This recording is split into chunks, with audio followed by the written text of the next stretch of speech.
fast. All right, good evening, and welcome to the October meeting of PhD Board 6. Meeting is a little bit later in the month of April. We've had a variety of holidays this month to accommodate, so now with the celebrations, we will all tonight. We're at our work tonight.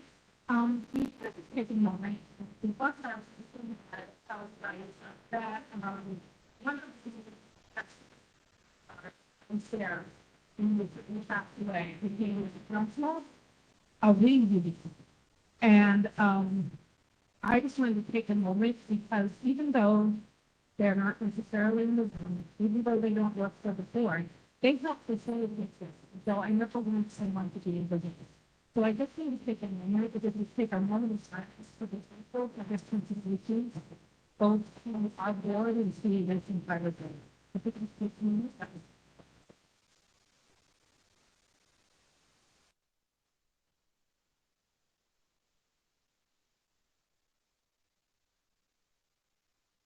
anything else so much. Okay, so tonight we have the place that has six members who are attending remotely due to provisions in the extraordinary circumstances and regulations. Tonight we have Sherry Wellness, we have Diana, we have Chelsea, and we have what is it? We've been missing a few folks. So I'm very well known. We have a second meeting with them. And just so noted, as part of regulations from the TV, you must be being heard for the entirety of the meeting or you will be absent. Please use the rate if you want to speak. And Michelle will be our online moderator tonight. So we are glad to have Michelle with us again this week. So if you need Michelle, please begin. Now please all stand and do the pledge of allegiance. I pledge allegiance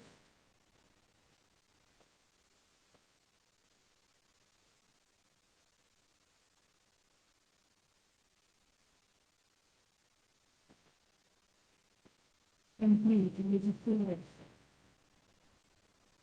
Okay.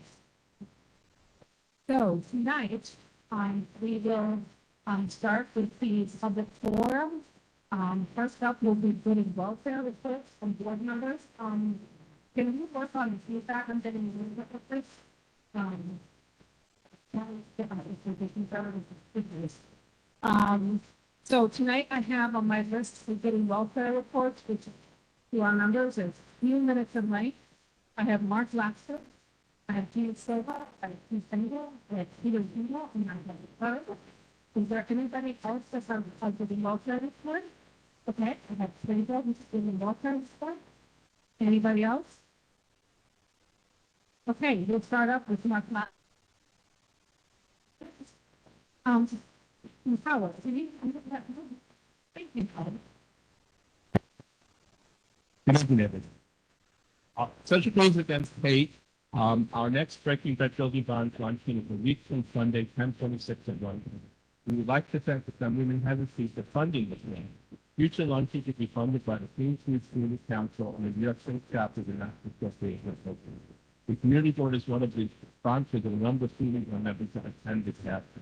We also proud to announce we received a $3,500 grant from the Citizens Committee of New York to fund Breaking Bread Building Bond luncheons in other communities, and also managed consultants to train our facilitators on how to lead that challenge.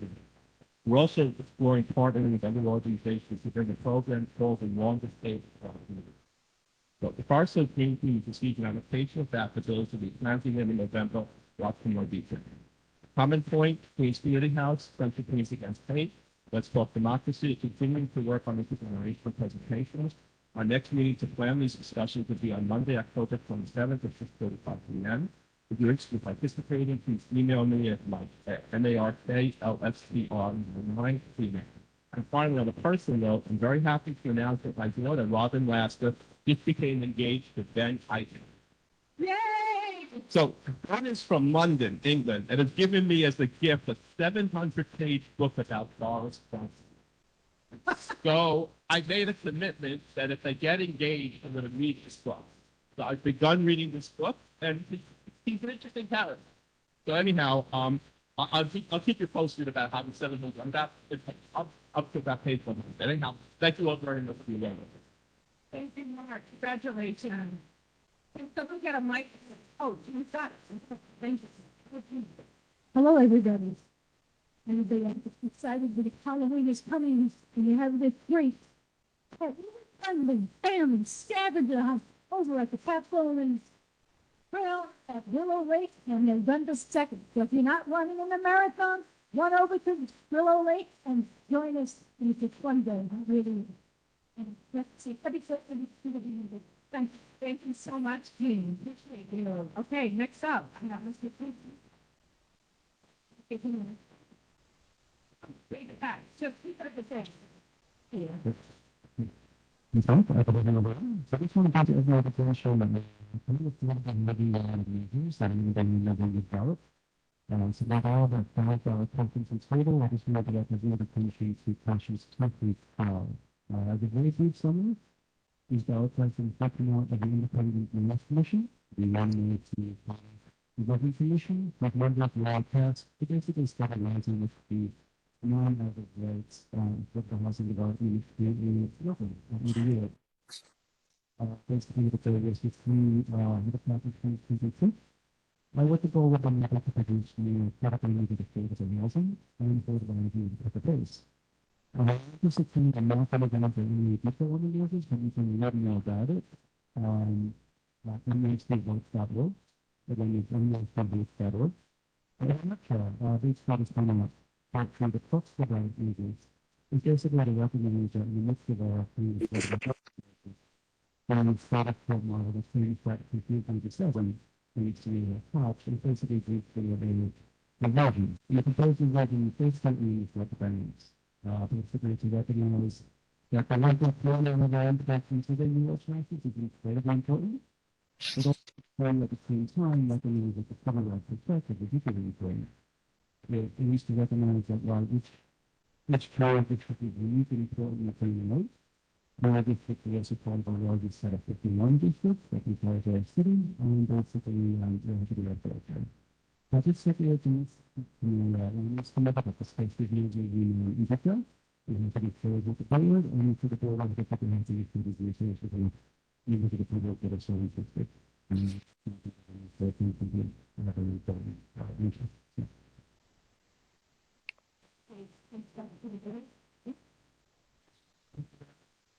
Yeah, so hi everybody. Thanks to the inspired idea of Power, we're putting together a bicycle for all of the entire district for you guys who want them going, your family, so elected, the mayor's staff, and family. It's going to be 6. So you should have already gotten in the email by back in now. The feelings in there, who's coming, if you're going to be a stopping and all the lights and someone hitting the fence. And so we strongly encourage we got to buy bucket tires a couple of days before the over there. And I'm going to probably start some tires to get the top. And then starting to the garden and the street, daylighting, most of our commercial districts. And that's the part. So hopefully we're able to ratify, you're welcome to join us. And also we need to reiterate something that has been offered before. We also have a training request for offer after and that could be checking out. It's always bringing the it's been what it's like.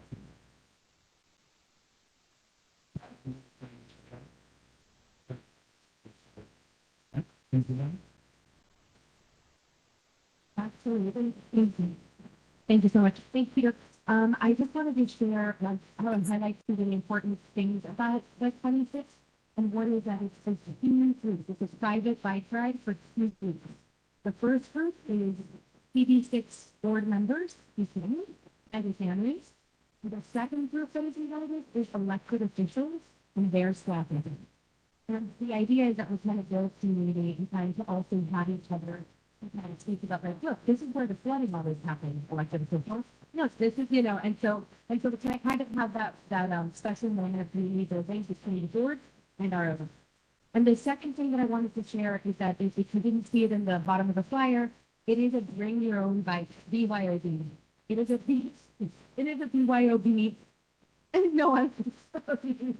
So it's bring your own bike. I am going to borrow one. I know, I'm possibly going to bring a city bike, but whatever you can find, city bikes for us, it's going to get it around.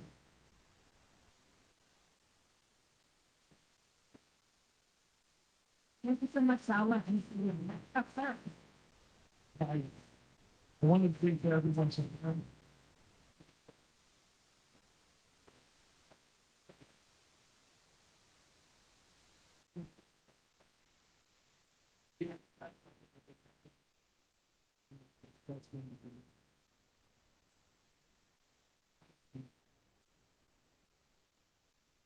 In the article, they killed myself because Peter, Ron,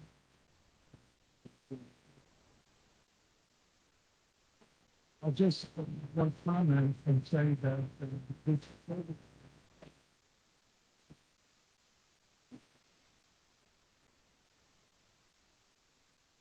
and just skeptical that didn't happen.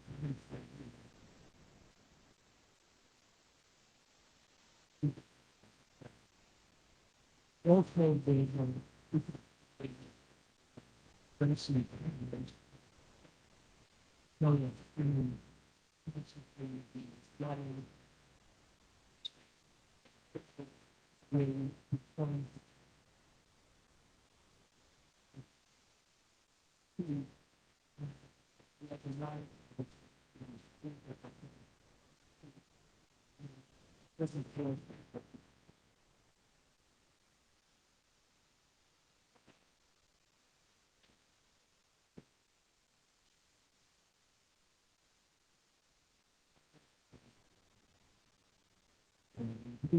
it seems coming. Third item is relation.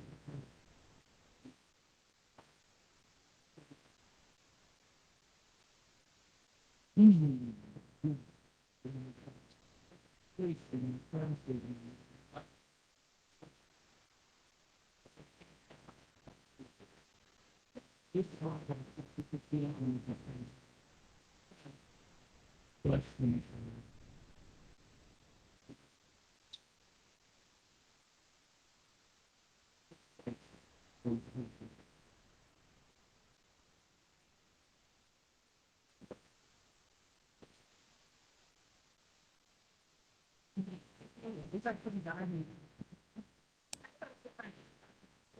I'm sorry to, I'm sorry to interrupt, Heather. We cannot hear a word. There's no audio. We cannot hear a word. Sorry to interrupt. No, that's fine. Can you check the computer if you have this into the last meeting as well? Can you hear us now, Antonio? I can hear you, but then when people start speaking, we cannot hear at all. I don't know if the other board members can hear. Yeah, we can hear in the room. I don't know the other board members.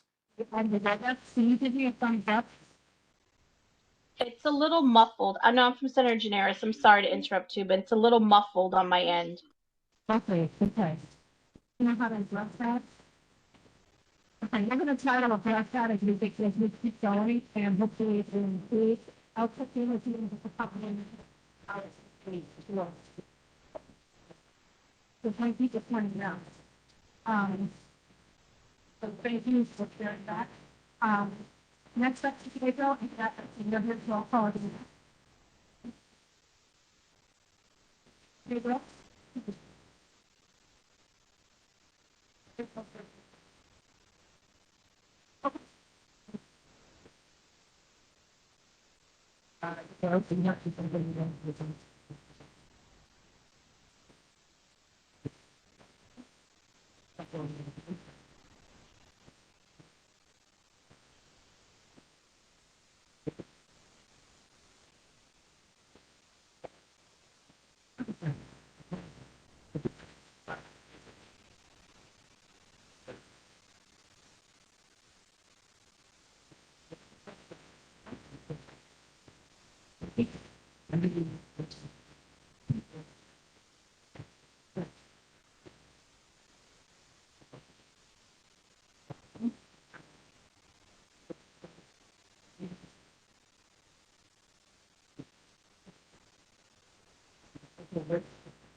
How's now? Sound better? No. No, it's not. Can you but using my phone other than my phone? Testing 1, 2, 3. Testing 1, 2, 3. Can you hear? No, you should have asked.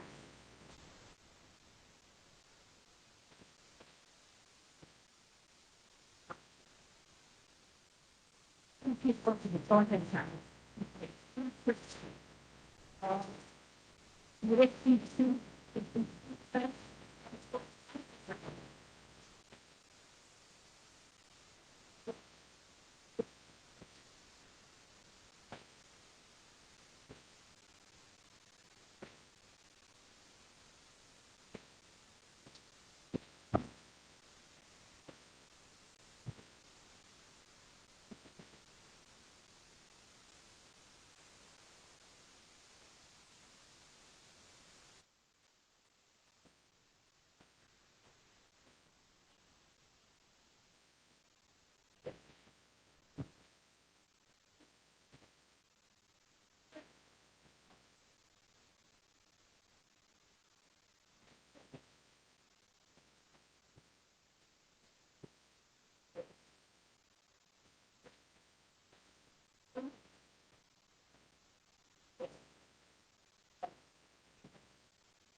One,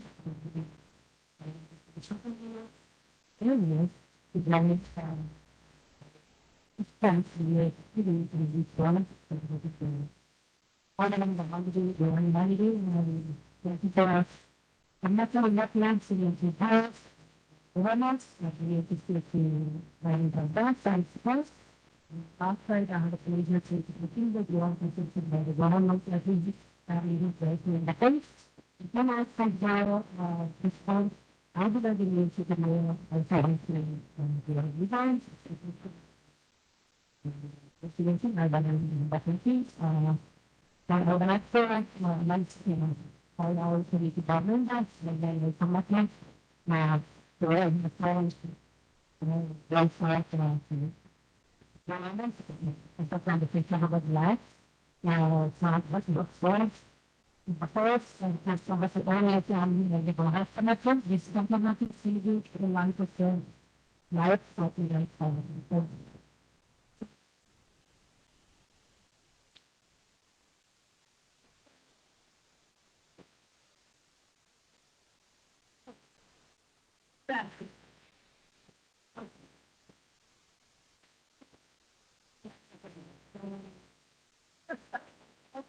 thank you. Let's see. Let's see what.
I'm gonna make one.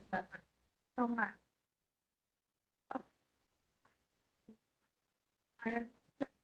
What?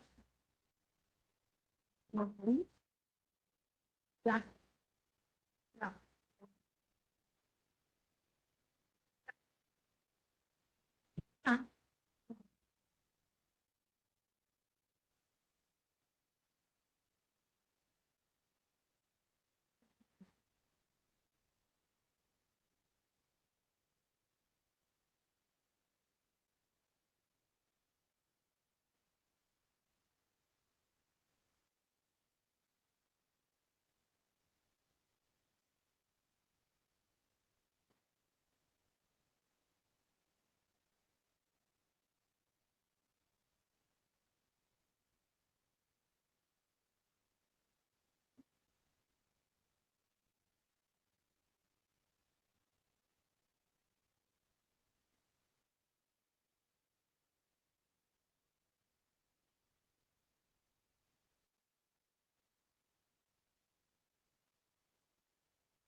Mark, I'll draw an arrow.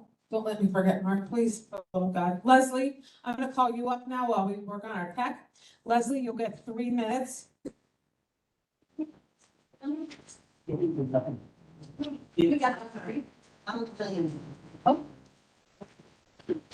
evening, everyone. I'm Leslie Brown from the Forest Hills Chamber. And I want to bring, to your attention that the chamber and the school business represent, along with many residents that have reached out to me from Forest Hills, are opposing the street closures by neighbors of State Parkson Street. Hello? Is that better? Okay. Actually have a loud voice, but I'm not using it. It is a deep concern that these closures have not been voted on by the community board, nor has there been an opportunity for the community or to hear from the public and the chamber and the businesses. I would like to share a brief history of the chamber's street fairs. When I was a business owner and on the chamber board, our fairs were not popular events, nor were they events that Forest Hills could be proud of. I made it my mission back then to make our fairs one of the best in the city. I did not allow live animals, fur products, questionable makeup products, and vendors that threw the merchandise in the street, including Macy's as one of the vendors. They threw jeans all over the middle of the street. Now our fairs are filled with great food, special merchandise, and over 80 chamber members exhibiting and promoting their businesses. Deborah's going to help me. The September 14th Austin Day was really a complete failure, and I have the pictures here. As they say, a picture is worth 1,000 words. So you can see on these photos that I took in the middle of the day, only one business on the block participated. And there were no people basically there. We want you to walk down so you can see the photos a little better. And it's not a good look for the Forest Hills community to have an event like this. It does not represent us in any way. And to close off the block on a busy Sunday is really a hardship. It really wasn't a hardship because nothing was going on, but it was a hardship because of parking. And I was there from 2:30 to 3:30 in the middle of the day, and you could see there's practically no one there. Now, on Halloween, I'd like to also give you a little history. 30 seconds. When 9/11 happened, I wanted the kids to be able to come to Forest Hills and trick or treat. And I started a program, and it created hundreds of kids coming and being safe, and they're still coming to this day. I'm trying to abbreviate what I'm saying. And so we have the Austin Street kids coming, we have Burn Street where people come, we have Metropolitan Avenue. So we're actually covered with really fabulous events that get hundreds of people on Halloween. So we don't need the street closed down. We don't need interruptions by neighbors for a safer Austin Street. And I'm requesting voting on all future street activity events and the businesses that keep the community prospering to be considered in the decisions that the board makes. Thank you, Leslie, I appreciate it. Next up, can we, You want to ask something? Marcel, can you hear us? Marcel Marcel went away. Can anybody hear us? I Yes. can hear you. I can hear you. Things are improving? Yes? Fabulous. Yes, thank you. Yeah, Marcel's here. I can hear you too. Let's get a round of applause to our tech lady. She's really learning her tail off, so thank you so much. We understand tech. And she saved us because we changed our meeting date, and if she couldn't make it, then I would be in the back with the video camera, and you don't want to see that. So That would be a mess. So tech is not always our friend. Have we been able to promote Mark Movesian? I'll do it now. Okay. Okay. Yeah, he's now a panelist, just unmute. Hello? He's a mute. Hey, good evening. Hi. So the sound isn't going all that great, and I don't know if my camera's on, but thank you very much. Thank you very much for allowing me to address you. I'm here to talk tonight about the new bus stop at 7031 108th Street, which creates a significant congestion that poses dangers for pedestrians, especially children, seniors, and the disabled, as well as for automobile traffic. And in my opinion, we should relocate this. So the new stop combines several busy former stops. It's on a narrow sidewalk that gets a lot of foot traffic as people walk back and forth from the subway to their homes. The city recently planted trees and rain gardens on the sidewalk, which only makes it narrower. And the new stop is directly in front of an entrance to a large apartment building where people are going in and out all the time.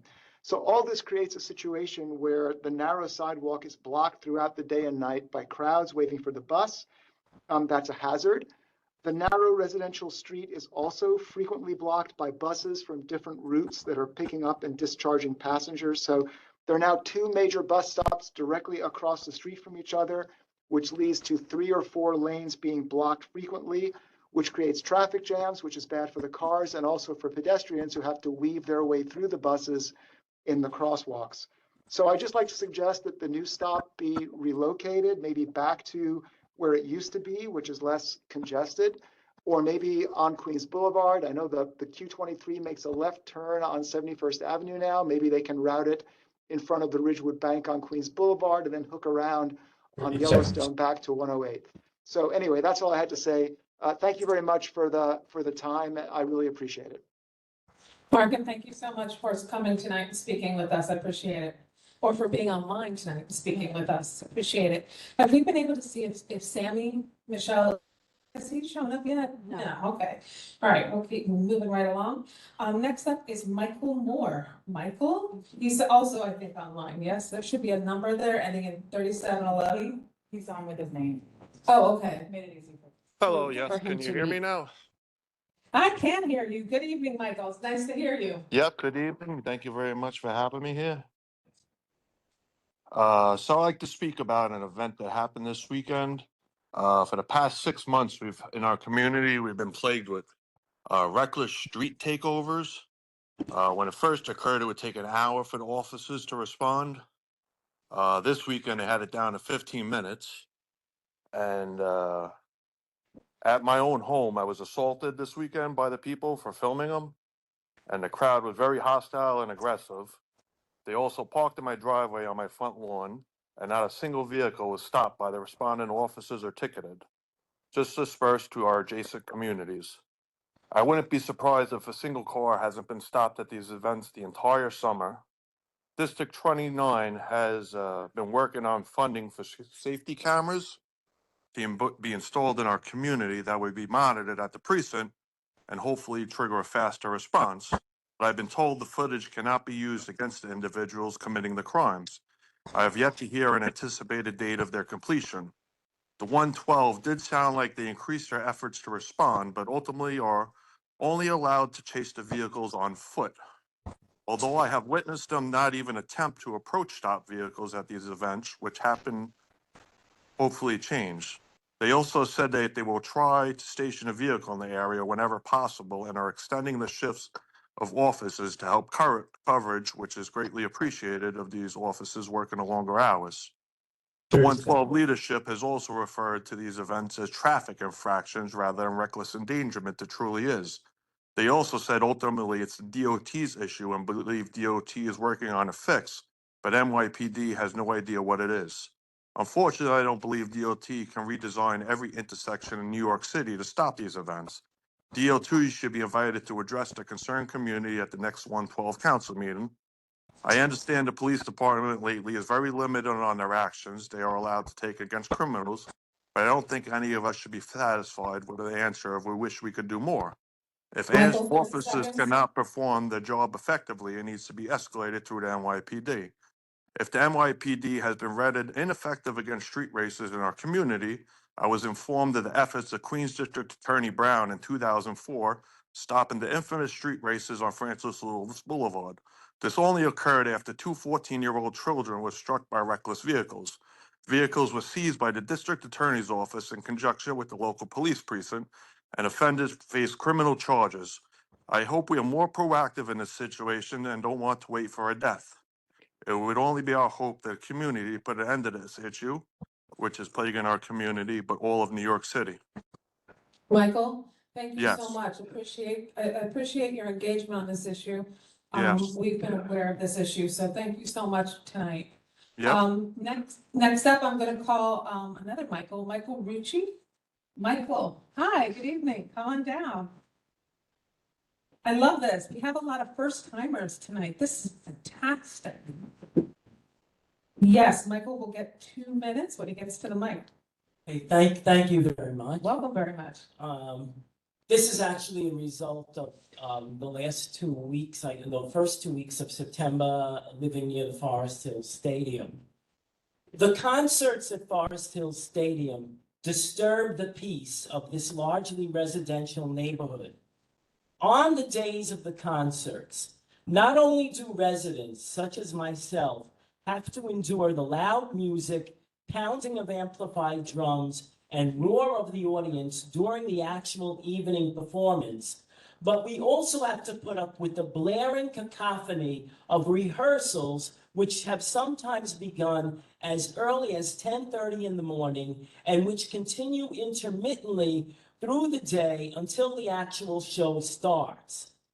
I understand the appeal of having entertainment in the vicinity, and I even attended a concert back in 2018. But back then, there were much fewer concerts. The corporation running these shows has increased their frequency, and no doubt the profits it is making. It behooves the corporation, therefore, to invest in building a dome to cover the stadium to prevent the concerts from destroying the peaceful enjoyment of our homes.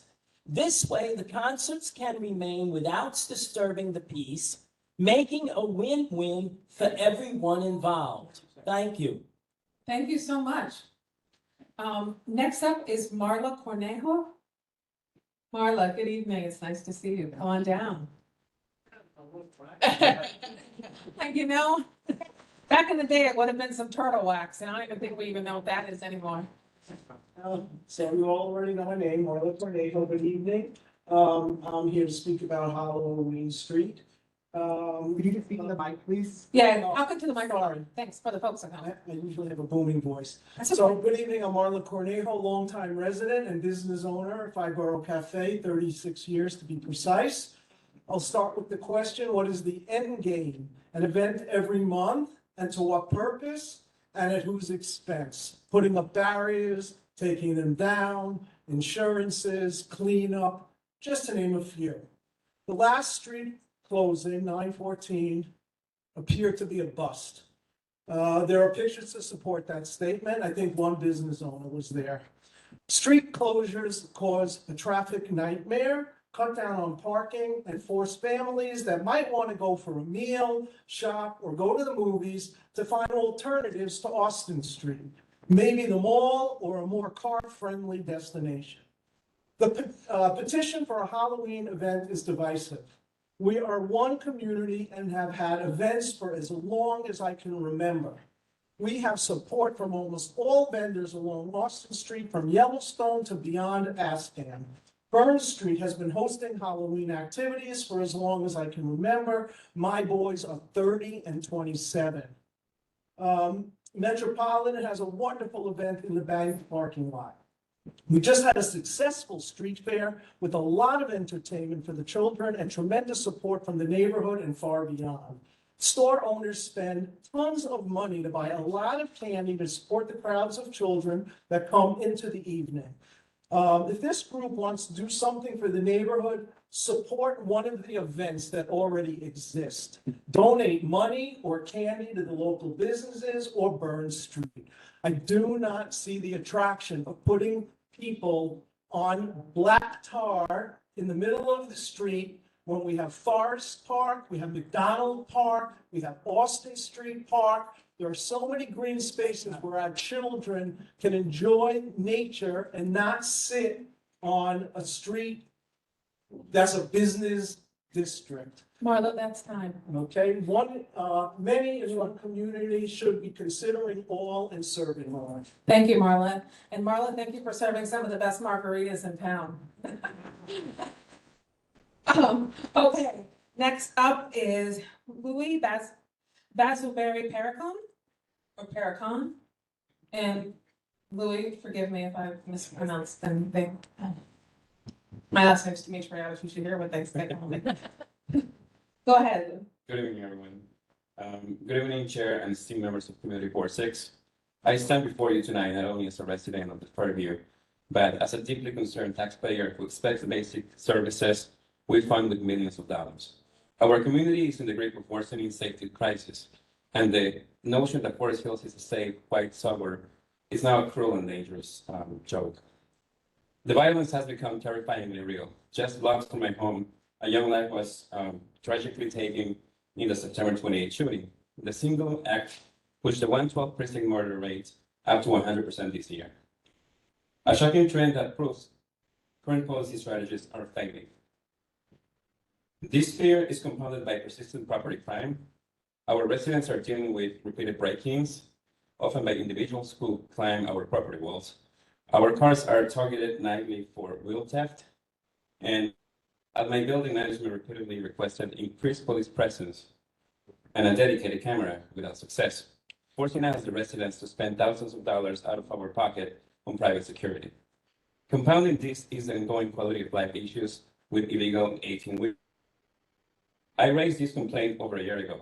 These massive trucks continue to damage our infrastructure and create dangerous blind corners. The 112 precinct only responds with token towing operations, conveniently timed around public meetings for a social media opportunity. This is not governance, it's theater. Let's start clear. 2025 data shows that auto-related grand larcenies and property crimes are the most concerning stubborn trends in our area. We pay for consistent protection and genuine law enforcement, not public relations. I demand immediate accountability for the responsibilities of the NYPD, and specifically the 112 precinct, as they are demonstrably derelict in their duty. Finally, I'm here to ask you for your assistance. We need City 6 to partner with us to raise these critical issues with the 112 precinct leadership. Thank you. Thank you so very much. Appreciate it, Mark. Next up, I have Mark Abbey. Mark? Hi, good evening. Come on down. Hey, I'm Mark Abbey. I live at 731 Hundred Street, and I want to speak about the bus stop in front of our building. So, as you heard about the overcrowding and threats to our building staff, the issue is the sidewalk in front of our building is half the width of the sidewalk where the original bus stop was, north of 70th Road. Plus, there's a nice bus shelter already there. So I don't see any good reason to have it in front of our building. And it's been getting worse. Now they had to erect barricades in front of our front door to keep the trespassers out. And in addition to what's already been said, I noticed that if more than one bus shows up, the second bus or subsequent buses don't fit, and they block the intersection between 108th Street, 70th Road, and the Queens Boulevard Service Road, making instant gridlock and horns and a general deterioration of quality of life, and it's becoming quite unsafe for us. Thank you. Thank you so much. Appreciate your perspective. Okay, next up is Siqui Yang. Wang? Hi. Is it Siqui or is it Siqui? Okay, sorry about that. Good evening, everyone. My name is Siqui Wang. I'm speaking regarding the objection of item number 8 on the list, the renewal of McDonald's drive-through permit. So I live with my family right directly across from the drive-through exit. I'm speaking not just for myself, but also for our entire residential community on 69th Road that has been deeply affected by this operation. So during the day, the cars exiting the drive-through create daily congestions in front of the road, and there are safety risks. Drivers, they rarely stop on the stop sign. They don't look for pedestrians and oncoming vehicles at all. They're often distracted, eating or checking their food while driving. And this created daily risk for our children, elderly residents, and families crossing the street at the drive-through exit. And customers frequently would park or double park and use our little street as a parking lot and their eating space. And then they would throw the trash and food out of their cars right after they finish. And despite cleaning up daily, we still receive multiple sanitation fines every year. And the rotten food has attracted rats, vermin, cockroaches, all of that. This is a serious health hazard for all the families on the road. And our window directly is facing the drive-through exit, and we live with constant engine sound, honking, exhausted fumes, and the drive-through runs from 6 a.m. until after midnight. So the disturbance starts before we wake up, continues after we go to bed at night, and there are all the headlights shining directly into our bedrooms, making our sleeping issues worse. And on top of that, there are huge and loud delivery trucks regularly would park in front of our home for the deliveries around like midnight, and that's like 3 to 5 times a week. and it would wake up my whole family repeatedly at night. I have videos showing that submitted as well. And we're really not asking for anything unreasonable, but only peace, safety, and housing in our own homes. So we really urge the board to first relocate the drive-through exit to Metropolitan Avenue. This is also suggested by BSA Commissioner Chris Yoon during the meetings. And McDonald's has already proven this is possible. During the renovation years ago, they closed the 69th Road exit and they actually operated fully from Metropolitan Avenue without any issues. And we want to require all the delivery trucks to really make deliveries within their parking lot or on the commercial avenues, not on Liberty Road in front of the house. And the third is we want to impose strict conditions on sanitation, traffic management, and noise buffering. So that's all. Please help us restore our safety and our home, peaceful home. Thank you so much. Okay, I also have Marcia Hittner. She's here tonight for the Forest Hills Owners Corporation. Marcia will get 3 minutes. Thank you very much. Can you hear me? Yes, I can, Marcia. Okay. My name is Marcia Hittner, and I'm the Secretary of the Forest Hills Owners Corporation, a residential co-op building located on 71st Avenue and 70th Road, across 108th Street from the Ridgewood Savings Bank. The block is now the Forest Hills Bus Depot, since the city eliminated all parking and replaced it with a block-long bus stop for the newly rerouted Q23 bus. The Q23 route improvements allegedly were made within the MTA's equity framework. The realignment eliminated stops adjacent to the commercial shopping district and the ADA-compliant elevator connecting the street to the subway platform. The 71st Street Continental Avenue subway station is an extremely active exchange point for this neighborhood with significant pedestrian activity 7 days a week. For many residents, especially seniors, young parents with strollers, and individuals with disabilities, proximity to that elevator is crucial and equitable. When the bus stop was adjacent to the elevator entrance, the stop was a lifeline providing direct, accessible connections to essential services, businesses, and transportation options. Its removal has created real hardships for riders who now must navigate longer distances and unsafe crossings to reach connections.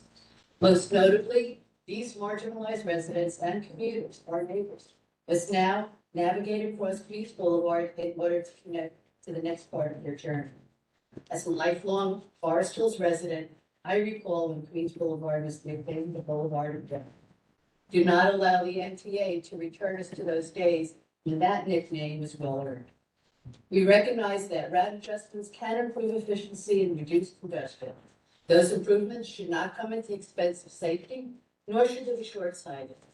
You've heard already from other residents about problems this realignment has caused for our building tenants, neighborhood residents, and commuters, including traffic and pedestrian gridlock, blocked building egress, environmental concerns, and disrespect for private property and employees.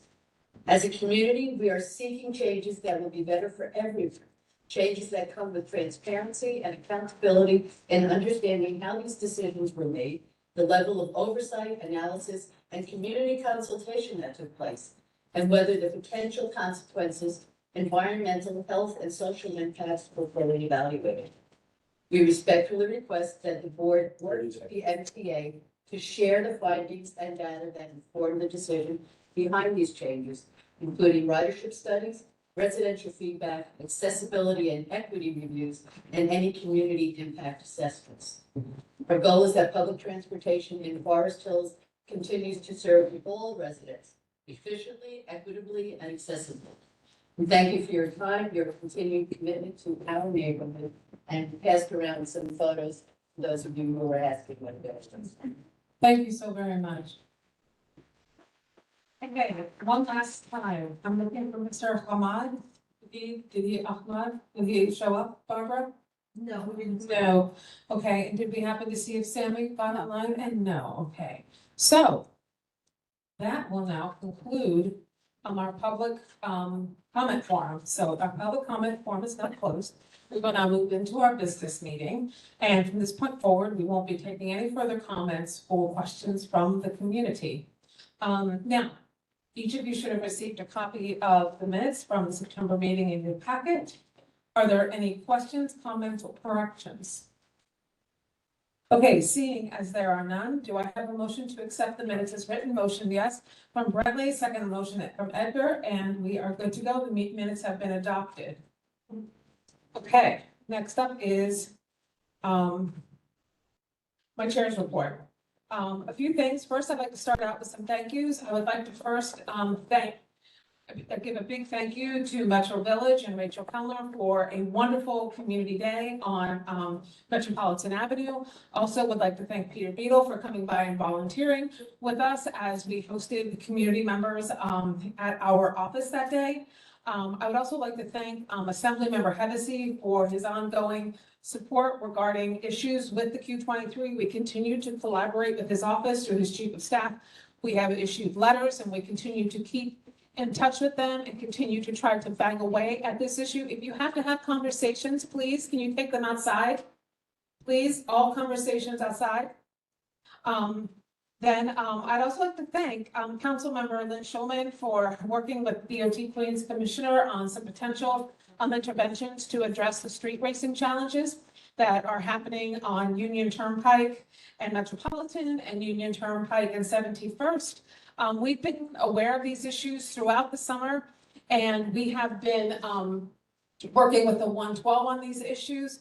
One of the things that Lynn Schulman has had discussions with the Queens DOT Commissioner is in certain intersections, specifically the Union Turnpike and 71st, maybe some of those freaking, I can never remember those names, the things that bus drivers drive over all the time. What are they called? Plastic delineators. Thank you. So putting them there. The greater challenge is finding a solution for Union Turnpike and Metropolitan, because that is a big old like asterisk in the middle of a pile of intersections. So trying to find a solution that will not screw up the existing plans that they've already put in place and future plans that they're working on. So she has been having discussions with her to try to come up with some solutions to try to kind of hedge off some of these disruptions. Interestingly enough, Christina and I had students from Metropolitan High School over at the office. They wanted to know what community boards were, and we asked them what some of the issues were in your community, and one person actually brought this issue up. I said, well, what about these cars that are speeding at night and taking over the streets? So we are aware of the issue. We're thankful for Councilmember Schulman's leadership on this, and we're hopeful that we will get somewhere. Just as a note to the general public and to the board, if you're having conversations with folks and they're saying, yeah, this is happening, but the police aren't coming fast enough, please tell your friends and family that when you call this in, whether it's 311 or 911, do not call it as a noise complaint. How you call the complaint in kind of adjusts how they respond. So for example, you call it a noise complaint, they're not going to come as fast as if you say, hey, there's 5 cars that have taken over Union Turnpike and Metropolitan and no one can drive through. They will get there a hell of a lot faster if you're more specific about the concern. And so this has been, I'll get to you at the end. This was what the direction, this was given to us by 112 when we initially spoke to them about this problem in June, I believe it was.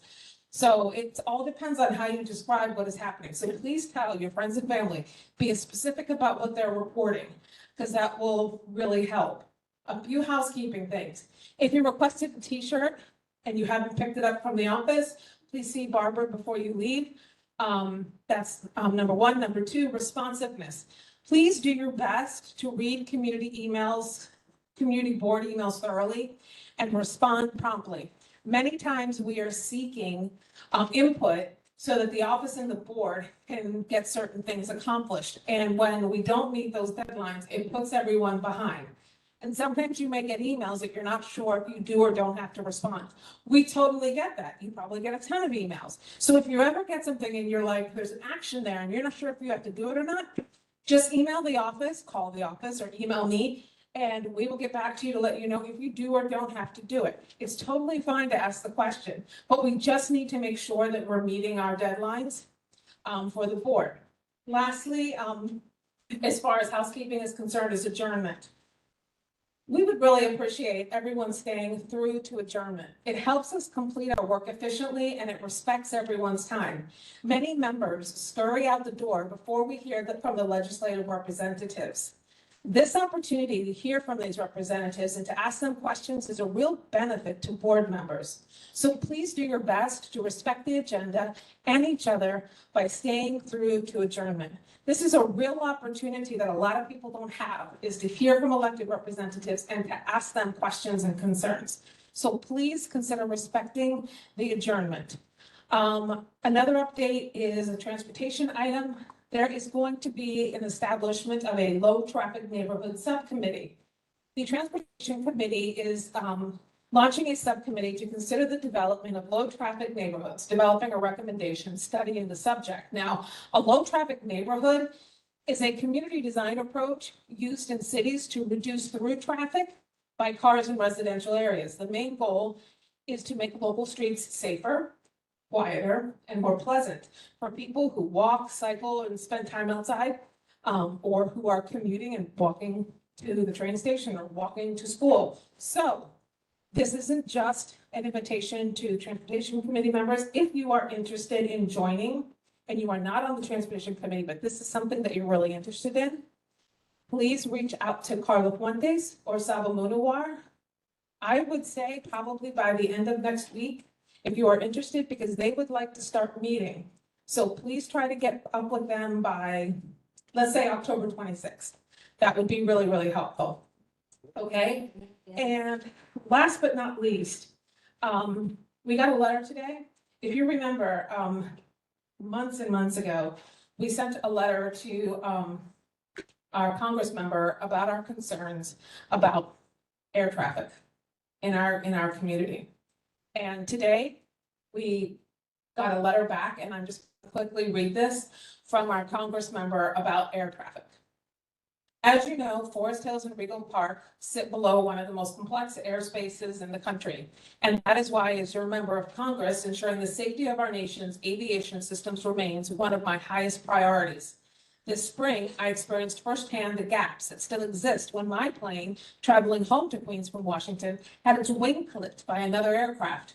Fortunately, no one was injured, but I was deeply alarmed to see a similar incident occur at LaGuardia Airport just this month. These incidents serve as a stark reminder that aviation safety cannot be taken for granted. We must do more to strengthen oversight, improve infrastructure, and support the professionals who keep our skies safe.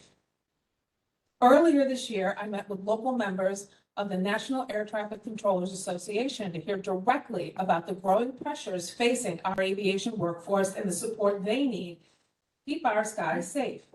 Their commitment and expertise are unmatched, and I am determined to ensure that they have the tools and resources necessary to succeed.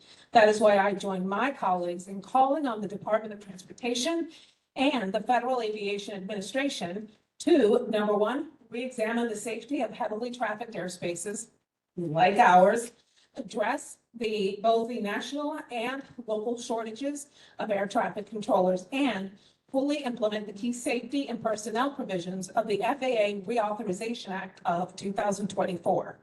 I also recognize that making our skies safer requires a significant investment, and as a senior member of the House Appropriations Committee, which is responsible for funding the federal government, I've done just that, consistently fighting for more money for safety and modernization at the FAA. As we enter the third week of a government shutdown, there is even greater uncertainty across the aviation sector, threatening both safety operations and the stability of our workforce. That's why I co-sponsor the Aviation Funding Stability Act of 2025, HR 5451, which would protect FAA programs and personnel from funding disruptions and maintain continuous safety oversight even during lapses in government funding. Please be assured, I will continue to advocate for robust federal action to ensure aviation safety and protect the professionals who make air travel possible. I appreciate your commitment to these issues on behalf of Community Board 6. So I just wanted to let you know that we did hear from our Congress member. It's a very timely thing. And if any of you ever have any concerns, just please let us know. But I just wanted to let you know, we send out a lot of letters. we don't get a lot of letters back. So I just want to say, Jordan, take this back home for us that wherever you are, where'd you go in that fancy tie? Okay, there you are. He's wearing the sharpest tie tonight. We are ever so grateful for her advocacy and for her response on this issue. This is a very important issue. I see planes all the time. We all see planes all the time, and I love it. It's a very romantic thing to think about where people are going. But in this day and age, where there was those two Delta planes that clipped each other, and you know, we're hearing all these stories about shortages, it does make us a little concerned about what's happening over our heads as we sleep at night. So thank you. You can tell her, thank you. That is all, Pat. I know you had a point to make, so I'm gonna turn to you and see if there's any other questions about my report. I am on the 112 Precinct Council as the Sergeant at Arms. I am not speaking as a member of the 112 Precinct Council. I am speaking instead as a retired 911 operator, police dispatcher from 1980 to 1989. I've dispatched over 220,000 units and have taken over 100,000 911 calls. I am still in contact with 911 operators.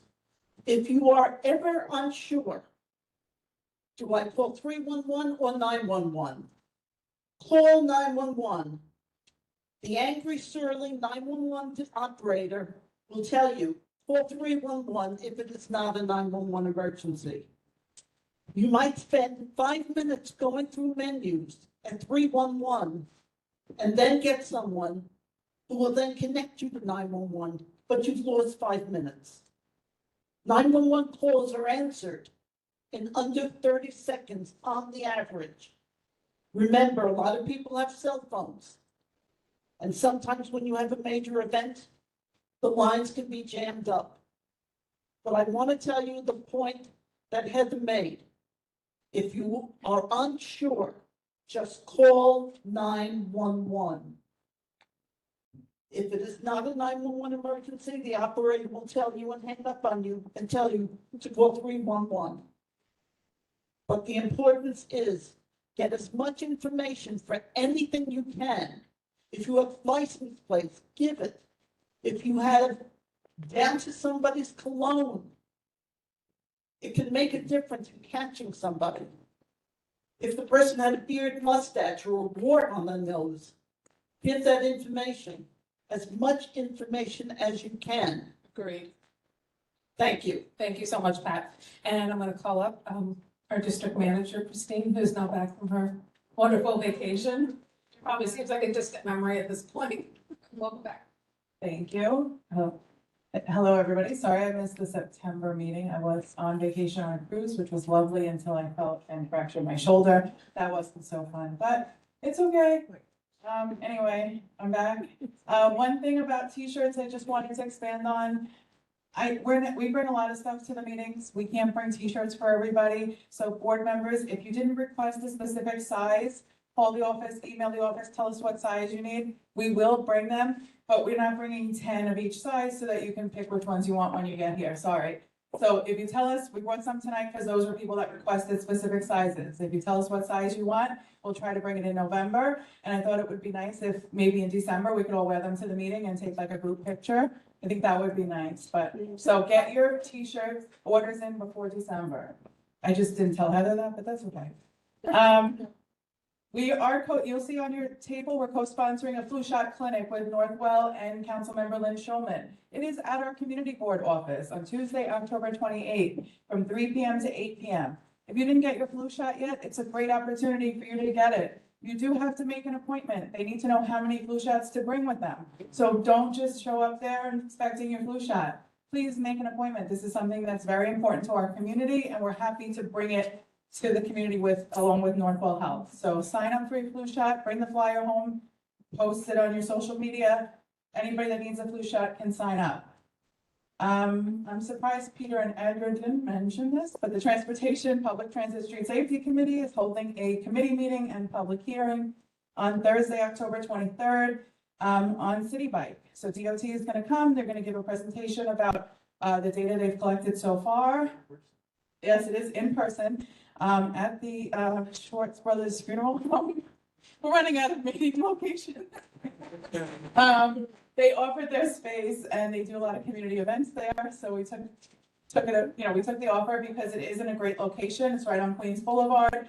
And I think it's central for people that will be using the new City Bike service. So, we're gonna have give the public an opportunity to speak, and give suggestions about where they think, locations would be good for City Bike docks.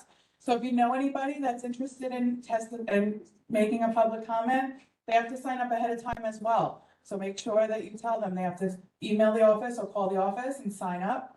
And the community board members will also get a chance to speak. I just want to say, even if you're not on the transportation committee, you should still try to attend the meeting. Because in November, they're going to come back and present to the community board, but it would be nice if you also heard from the public before that.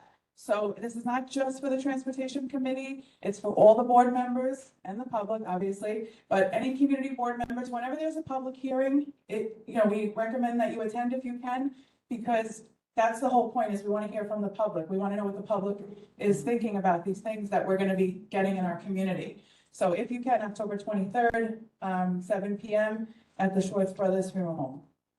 I just wanted to give an update because we've been getting some emails about Lost Battalion Hall. It's been under construction for many years, and it's supposed to be done by the end of the year. They ran into some issues because the building was so old. As they started doing construction, they ran into some issues that they didn't expect.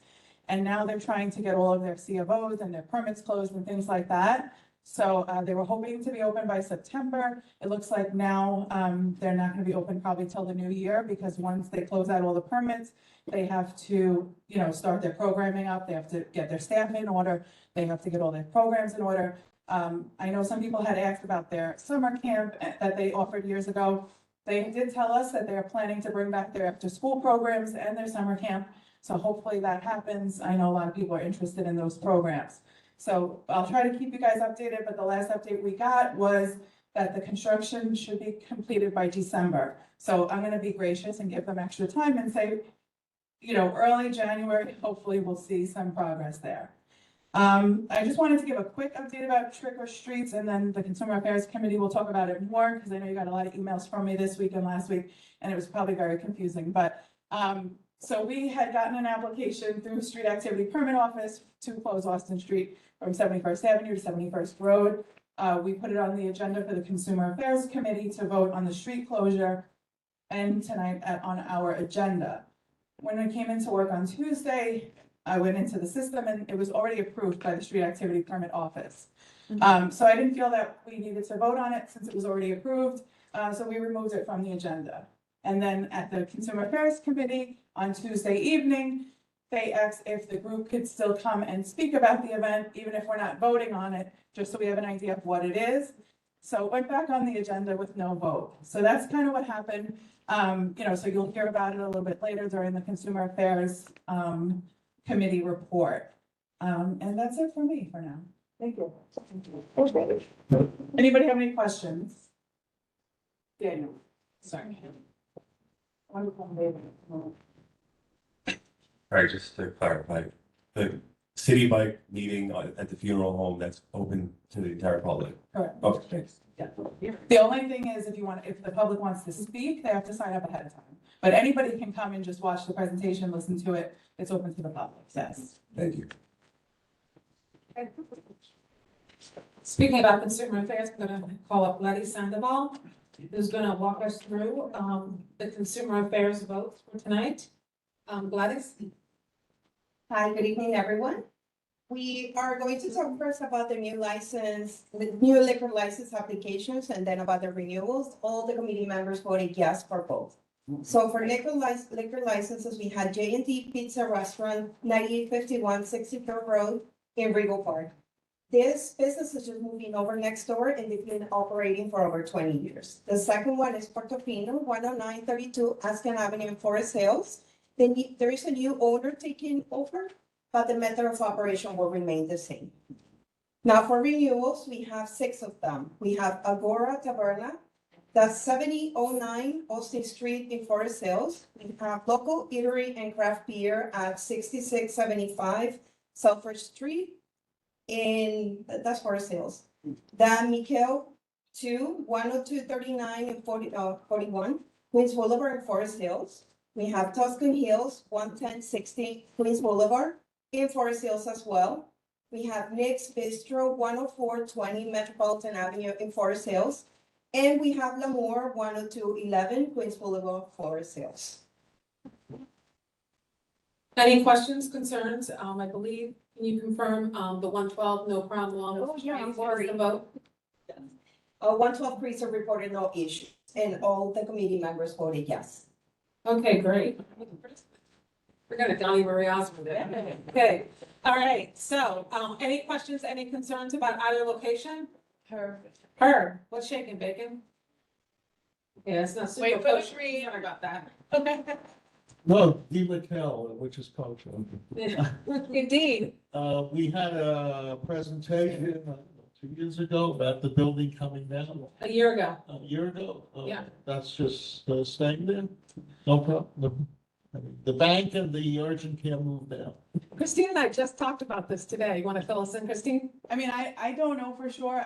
We don't ask them this question, but I assume that they are gonna continue operating until the building construction begins. So if their liquor license expires today, they need to renew their liquor license if they're gonna continue operating until the building construction begins, or they get all their permits and things like that. So I can't speak for them, but they need to maintain a liquor license either way. What if they move out? Do they still carry the same liquor license to a new location? No, if it's a different address, they need a new, license. Yeah, just like J and D tonight. Any other questions? Howie? Can we pass the mic to Michael? Can we pass that on down to Howie, please? Thank y'all. What's up, Howie? Red. Then it has to Hold hold it it. till it turns green. Battery's down. Oh, the battery's dead? Kabish, can you? Here, No. I hear it. Go ahead. Hello? We hear you. The question is, when they start doing this, when you're saying this, by those empty, on the stores, we're gonna do about the traffic. That's the question I wanna know. About traffic? Yeah, I know. This is liquor licenses? No, like the stores, when they come and tear it down. That's a question we'll have to table until we can actually talk about the development further, okay? Thank you. Thank you. Okay, so seeing as there are no further questions, does anyone have any issues with me just doing a voice vote? All in favor, of the new liquor licenses, say aye. Anyone opposed, say no. Very good. All in favor of the renewal liquor licenses, say aye. Anyone opposed, say no. Okay. Okay, any abstentions? Any abstentions? Okay, no abstentions. All right, so, go ahead. So the next part, we were going to have two dispensaries speak to us today, but one of them didn't submit all the documents. So we removed them from Tuesday's agenda. And then unfortunately, the other one that we're showing up, it did not show. So we ended up having the meeting and they didn't come to present to us. So we had to remove them. And that was the Soho dispensary. Any questions about that? That's why they're not on the agenda. They've been removed. No. Okay. The next part is. Got it. Robert has a question? Oh, I didn't see it. I'm sorry.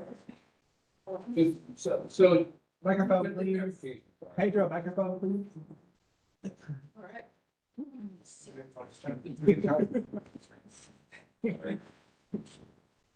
Just for clarification. Yes. When they don't show, what do we give back to the cannabis board? Do we say no show? So because we only have 60 days to comment on the dispensary, we write a letter to the Office of Cannabis, the Cannabis Control Board, saying that we scheduled a meeting and they failed to attend, or they failed to provide the documents that were requested. Because now, even if we meet with them in October, we're gonna be beyond that 60-day deadline that they give us to respond. So I already sent a letter to the Cannabis Control Board telling them that they didn't show up to the meeting. I did speak to the applicant today. And he said, he told me that he couldn't make it due to his religious observance, which he didn't make clear to us when we scheduled the meeting. Otherwise, we would have changed it. So we're hoping that we can meet with him in November. Thank you. You're welcome. Thank you. Any more questions? Okay, so for the last part, where the trick or treat, I think Heather already said everything that we needed to say. The presentation, though, like they said, it was approved by the mayor's office, so we still felt that we needed to hear them out and that it was just a courtesy for us, for them to come. Every other festival, street event, or anything where we need to close the streets have come to us and presented to us. So we have Pedro come over. We're not taking a vote, we're just listening, so we hear. If you have questions, you can ask them, but we're not taking a vote on this. It's already been decided, it's already been approved. Unfortunately, we didn't have an opportunity to take a vote. All right, thank you, Pedro. Thank you. And actually, as you were explaining, Christina, what was happening, You were finding out at the same time? while you were explaining how you found out that it was already approved, it kind of clicked on me, and I know what happened, and I will explain in a second. So my name is Pedro Rodriguez, and I'm a founder of Neighbors for Safe Crossing Street, which you guys have already been hearing a lot of. And essentially, we are starting on October 31st, having a Trick or Street event. For those of you who don't know, Trick or Street is a program that the city runs, or DOT, where a bunch of streets all around the city get closed down in order for make trick or treating safer. You want to make trick or treating safer? Because according to the Red Cross and a bunch of several other health organizations, the most dangerous day of the year for children is actually Halloween. And the reason for it is not because people are putting, sharp stuff into apples, it's because they are twice as likely to get hit by a car on that day than any single other day the entire year. And this should be simple it should be intuitive. There are a lot of small people walking around in dark costumes at night, and we live in a car-centered society. So sadly, that happens a lot. So with that said, we decided, originally, I'll give you some history here. Originally, back in January, we applied for an open street on Boston Street. That didn't happen. We didn't get that. As I explained several meetings ago. Then we got the one-day permit. Sadly, we couldn't get it before the community board because it happened during the summer. And then after that, well, before that event, actually, as we were preparing for it, the council member came to us and brought up the idea of doing trick or treats. We were like, well, we don't know, but then we decided to try it anyways. And it got approved, even though it was a little bit rushed. And it was rushed. And I do apologize to the board for doing this. It wasn't my intention. It was mostly the process by which we were doing all of this was new to all of us. And it seemed like it was also new to DOT because they were just not really being clear on what was needed. That said, I do believe that I understand why it is that it just got approved. And the reason for it is because even though it's a sample permit, Trick or Street is its own thing that DOT does with the office. So for example, there's a bunch of things that normally will go with a sample permit that don't go for Trick or Street sample permits. And probably the reason why everyone in the office was confused is because this is the very first Trick or Street in Forest Hills and in Community Board 6 ever. As far as I know, it has never been done in a community board. I looked it up to see what it was about, and I saw it on DOT's website. Yes. Yeah, and there's literally, and if you look it up in the map, it's like one line. That's us. That's it. So it is a bit of a learning process. We learned a lot from last Sunday, and we didn't want to lose that experience. And also in our original open street permit, we wanted to go up until Halloween because I knew of that fact. That, kids are twice as likely to go there during Halloween. And of course, I am with that. I have a 2-year-old. Been on Austin Street, trick or treating before. I know how it is. I've been to Burns. I do know Burns, but I don't think it's enough to just have Burns. I think we should have Burns and Austin Street and all the other streets. So I believe all streets should be safe on Halloween for our kids. So that is why we are doing it. And I will take some questions. Questions? Liz. Thank you. Okay. Can you just quickly summarize which street is gonna be closed and for how long? Yes, yeah, probably should have said that. Thank you. So it's gonna be Austin Street because we are neighbors for Safe Austin Street. Between 71st Avenue, that's where the Sweet Queens is, to 71st Road, that's where the Shake Shack is. That is the same block that we closed down for opened for Austin Day. When the council member came to us, she had that block in mind as well, so we kind of run with it. And I wish it would be longer. I wish it would be more of it. Like I said, so it was up to me to do all of it. But we have no budget. And we are a 100% volunteer-based organization where every single one of us has a 9 to 5, and it's almost the kids. Except for Daniel, who has a 6 to 12, where 12 is midnight. Yeah. The hours? Oh, yes, it's gonna be from 3 to 6. And the setup starts at 2, and the teardown at 7. Okay, so just to be clear, it's one block and the event is from 3 to 6, so 3 hours. Correct. That's But very it's- reasonable. Thank you. But expect the barriers at 2 and to come down at 7. Thank you. Any other questions? Just to be clear on the operational side, we're used to them coming to us and waiting for us to weigh in. In fact, we've been collaborating with the 112. They coordinated with us and said, we will send in our recommendation once you send in yours. So neither us nor the 112 got to submit our recommendation for this particular event. This is a city-sponsored event, so if you hear anyone that is saying this is a local-sponsored event, that is incorrect. This is a DOT-sponsored event that they're hoping, it appears that they want to grow, to make kids safer. So I just wanted to clear that up, so that is why it initially was on the agenda, and then I just didn't want to waste y'all's time deliberating on an issue that we won't be voting on tonight. Heather, I just want to add Oh, yes, please, go ahead. District Manager Nolan. I just want to add one thing too.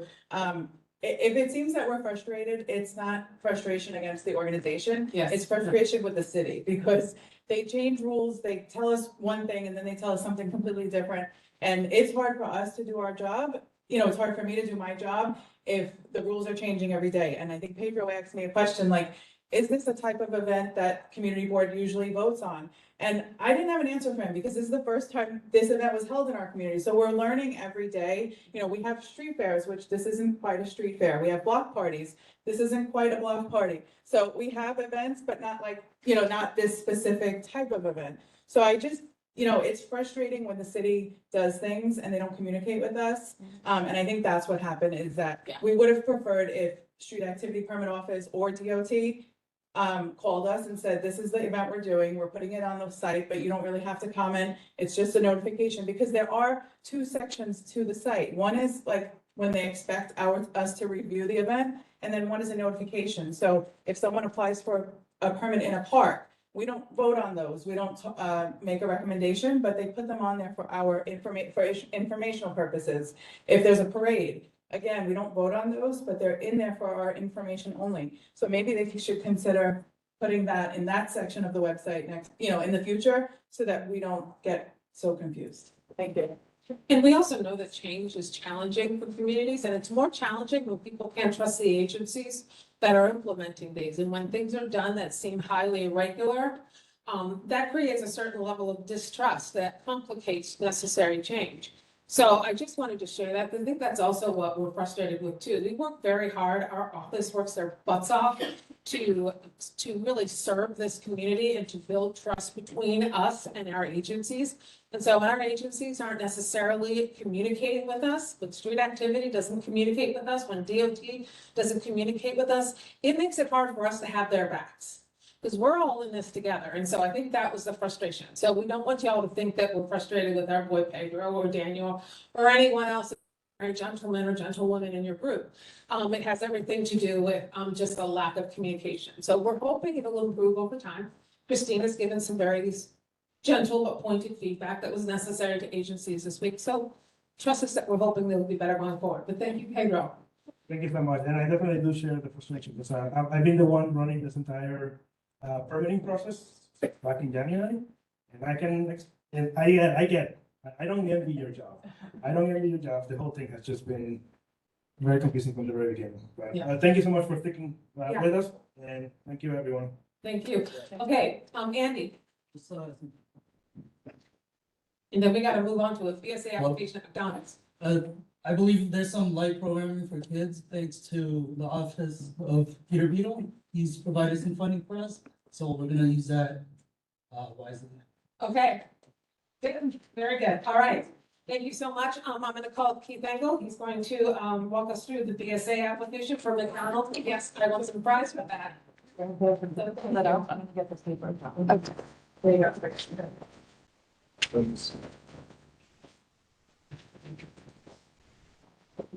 I can show you some photos with that too. So good evening, everyone.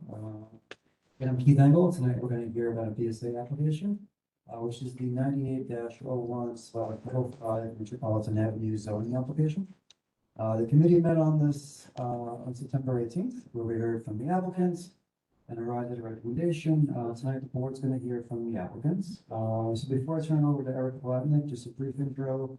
Again, this application seeks a special permit pursuant to 7303 and 73311 of the NYC zoning resolution to permit on a site within the C1-3 zoning district the operation of an existing accessory drive-through facility operating in conjunction with an as-of-right McDonald's EV drinking establishment. Applicant is requesting a special permit to extend the previously issued special permit, which expired in March for 10 years. So yes, the application is for the McDonald's on Metro in Forest Hills. And I thought this to be a relatively innocuous application as compared to others that have come before the board recently until the public testimony that I heard for the first time tonight. So I want to thank the public for their testimony. So I understand that since the committee meeting, there's been some clarification from the applicant team as to what actions are being sought. I just want to ask the applicant to detail those, provide some information on the conversation during the PSA meeting, and to respond to what we heard from the public comment tonight. I'll turn it over to Eric.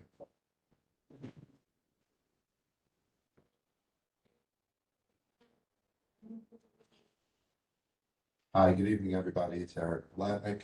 I'm representing McDonald's at 98 Metropolitan Avenue.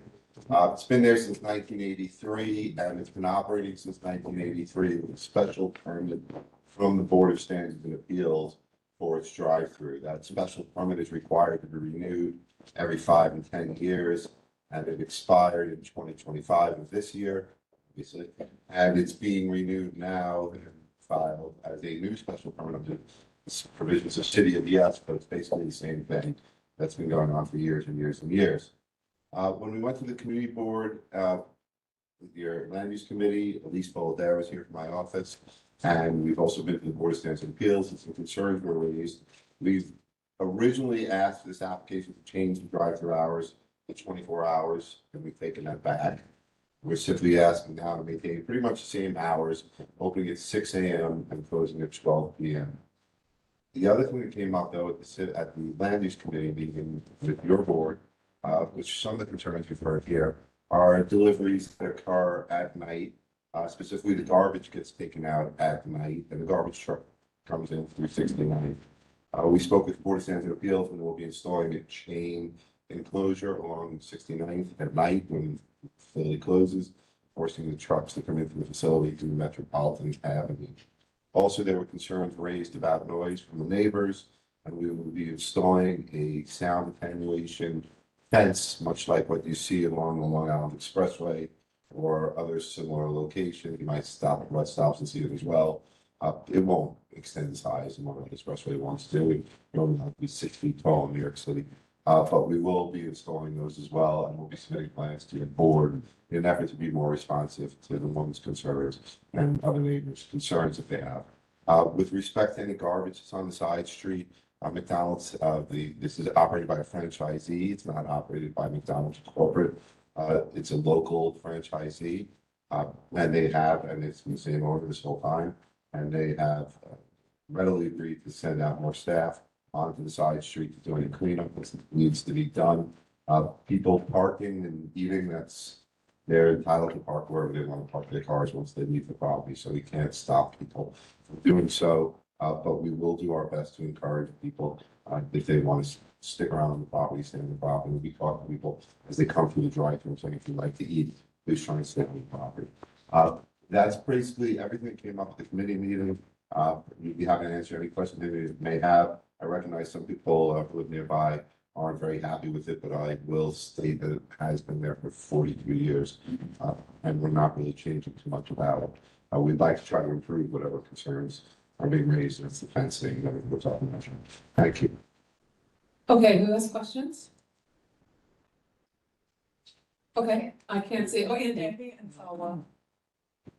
Well, hi, I live nearby, so I can observe the drive-through.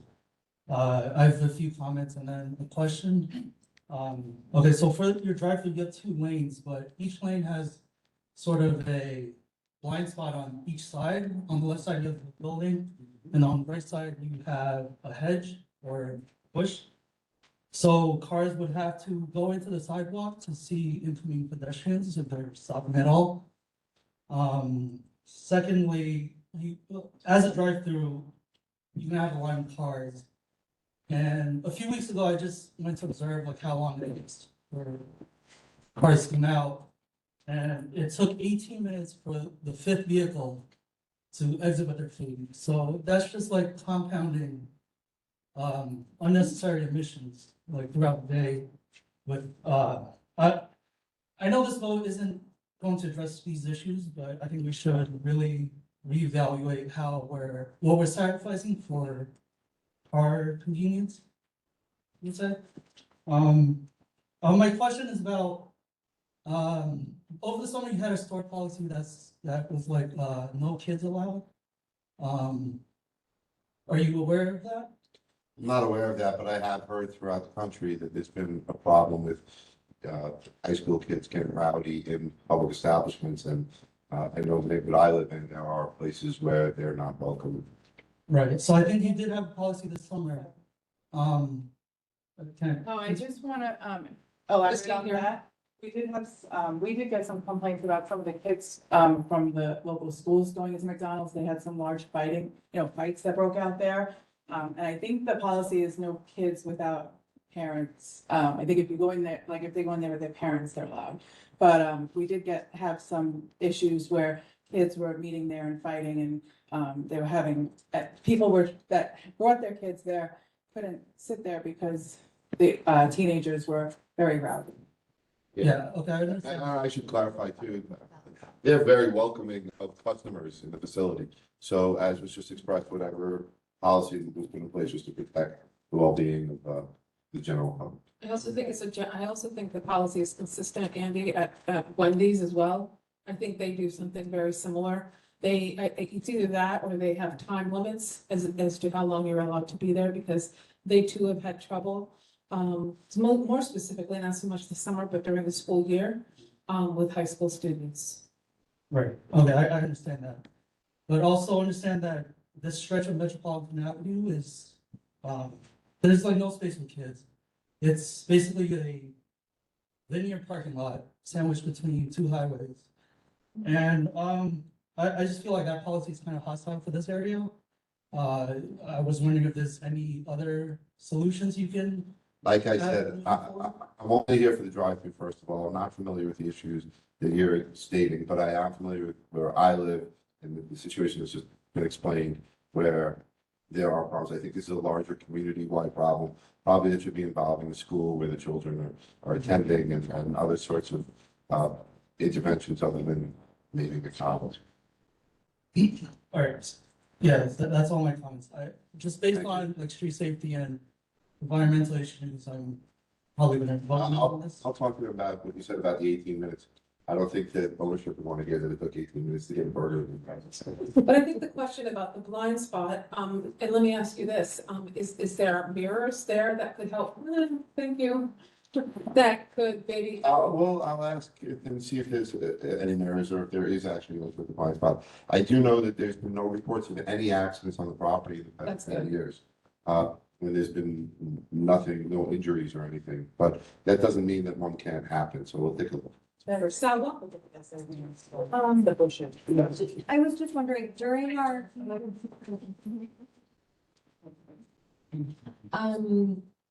during the hearing, we asked about 911 complaints, but I don't think there were any, right, during the session. They had no knowledge of any. So I guess the question becomes, do you know of any 311 complaints? Because from what we're hearing from our community member, that's where folks have been reporting all across 69 Road.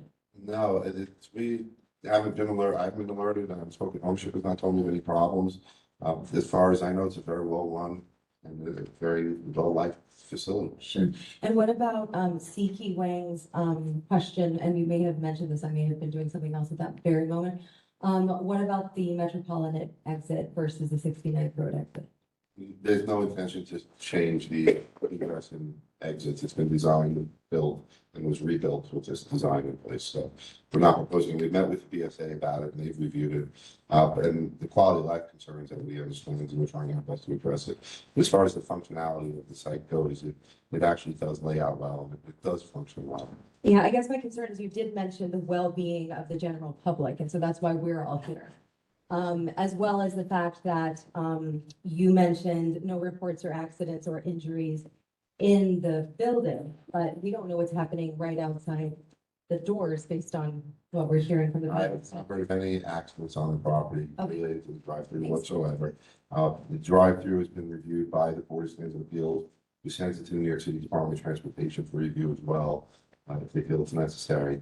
So I'm not debating what the statements that were made earlier, but the way it's been operating for the past 40-something years has not caused any accidents to occur that I'm aware of, or maybe you might be the one.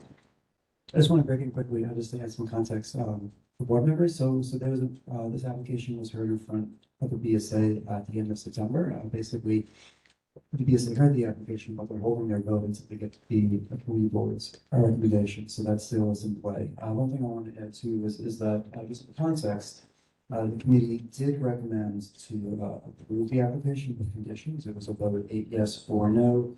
I just want to go through the conditions that were released, because that will help frame questions that are coming up.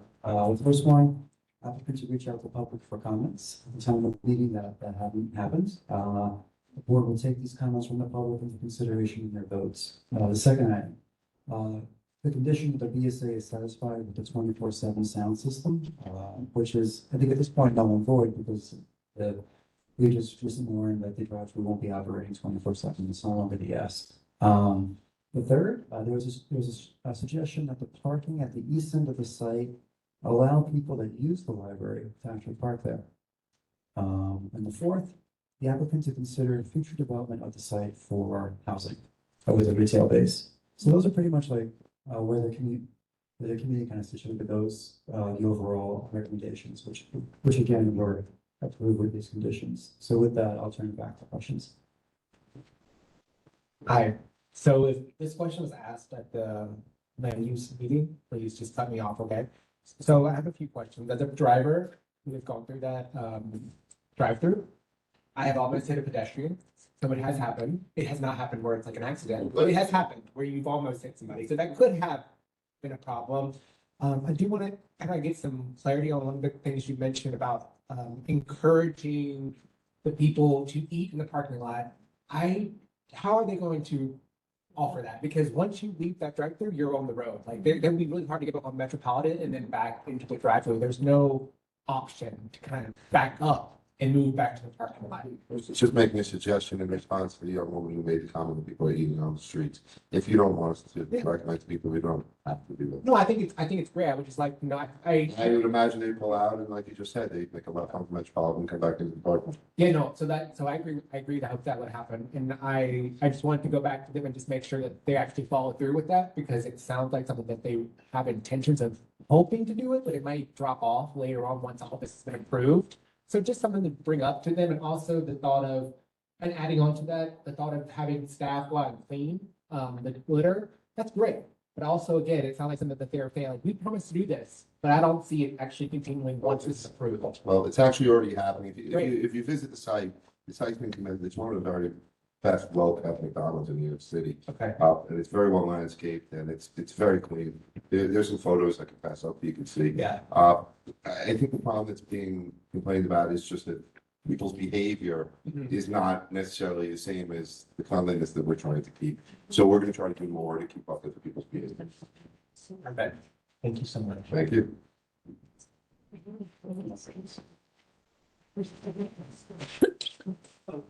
Heather, Carla. Hi, my name is Carla, and my daughters and I and my husband come to this facility regularly on Saturday mornings for dates, and then we walk across the parking lot to the Community Public Library right there. And I was actually had a question about the comment or condition that was made from the Land Use Committee. What is the status of allowing parking and the McDonald's, because we absolutely do park in the McDonald's parking lot before walking into the library. I doubt anybody's ever given you any hard time for doing that, parking there, and going into the library after you eat McDonald's. It's not something that we're going to encourage or offer up for people to come to the library and use the McDonald's parking lot, because under the zoning, we're required to have a certain amount of parking in order to satisfy the anticipated demands placed upon the McDonald's. So if we put out the idea that we don't have a parking lot for the library, you can end up in a situation where you don't have enough parking for either of the uses. Having said that, we're not in the towing business. I don't believe there's ever been a car towed from the site, to my knowledge. Maybe there's anecdotal evidence of people having been towed for the past 4 decades. I'd imagine plenty of people have parked in the McDonald's parking lot and ran into the library over the past few years, 4 decades. And we're not here to enforce a towing situation, and there's nobody watching. Having said that, I don't think we're gonna put a sign up that says, if you want to go to the library, come park here. And if you find that we're towing, by all means, tell us, and tell me, and I'll speak to the ownership. The ownership is local. They're not very uptight people. They try to keep the place really nice, and nobody's trying to get anybody's going in there and go to the library. So you can keep going on Sunday. You must have kids. My youngest is 13, and he drags me to McDonald's often, so your kids must be awesome. It's the buy one, get one free sandwich thing. Bunch of food.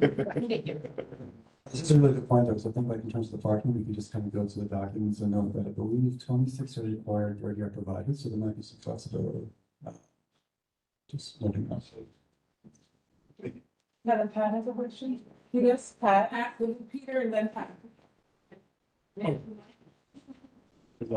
So, yeah, this is gonna be more of a comment, not a question, but I want to start by thanking you very much to the applicant for listening to some of the concerns, trying to find ways to try and address them. You always do a very nice job of working with your clients to listen to us, and it makes a big difference. With that said, I'm one of the 4 no votes in the subcommittee, and I'll be a no vote tonight, because drive-throughs are a terrible land use in this district and in the rest of the city. It encourages automobile use. It leads to all the concerns that a member of the public spoke to us tonight. Thank you so much for coming out to share that, because we didn't have that information at our subcommittee. There's a parking lot there. Folks can drive, they can go inside. They don't need to be adding to the amount of vehicle movements on a local street behind this. And what we really need to do with land use is to provide for our most pressing need in this community, which is housing, until I turn blue in the face. We need housing. So, when we see places, and there aren't that many, but there are some, and several on Metropolitan Avenue. And, one of the things we see on Metropolitan Avenue is east of 71st, it is a unified streetscape, and it's pleasant to walk around. And I went to the Metropolitan Day, first time actually I'd gone there. I always just go past these businesses. They're not convenient for me often to get to, but I went there and I walked around. And actually, Metropolitan is a great street we all need to spend more time on, with old school butchers and candy shops and all the kind of stuff actually we'd like to see on Austin Street, right? But then when you go west of 71st, the streetscape's broken up with these parking lots, and it feels sketchy, and it's not comfortable to walk there. It's not comfortable to go to the businesses that are over there. This is an observation first in my favor, so I'm going to shout out to him. So when we're sitting here making land use decisions, I think we need to keep these things top of mind. And this kind of a land use, nothing on McDonald's, and it is a nice business. And earlier in my life, I had far too much of the product. I love it, but it is not the right land use in our community. And so I would encourage a no vote on this. I would encourage that, although it might be a hardship to the business, that they have to remodel their business so that they understand that people are going to have to park, come inside, and take their product. Hopefully they'll sit down at a table instead of driving around into the neighborhood. So I need to. Yeah, he's almost turning into a preacher. Sorry. Pat and then John. Thank you for your presentation. Listening to Ms. Wang, What struck me is when she mentioned car lights going into her windows. People coming up by the buildings. The noise. 6 o'clock in the morning. Now, I don't know about the rest of the world because I can sleep through anything. I go to sleep at 6 in the morning and get up at 2 in the afternoon. That's an ideal day for me. But for the rest of the world, people who want to sleep late on a Saturday or a Sunday, who have noise after spending an entire week working, you know, that 9 to 5 schedule, which is really weird to me. They have a right to sleep late without having cars, without having engines, without having bad, discharges from these vehicles right next to them. And just because you've done something for over 40 years doesn't mean that it can't change. It doesn't mean that it's still right. In all honesty, change is inevitable. It's called progress. And Ms. Wang mentioned, why not have it on Metro so that it is in the business district rather than by her residence. People have a right. You want to change it instead of midnight, doing it from something, you make noise at 6 o'clock in the morning. The police are going to come knock on your door and say, stop it. You make noise at 11 o'clock at night, the police are going to come on to your door and stop it. Why not be kinder to the neighborhood? On weekends, maybe 9 o'clock in the morning until 10 at night, so that people who want to sleep late have that right. And also, it really disturbs me when somebody says, we've been doing it this way for 40 years. No, sometimes you have to change. And I'm so glad, Ms. Wang, you came tonight, you stayed, you made an impression on me. So I will be voting no, unless you can come up with the next. My throne battery's dead. That means you have to stop phone. With a better idea.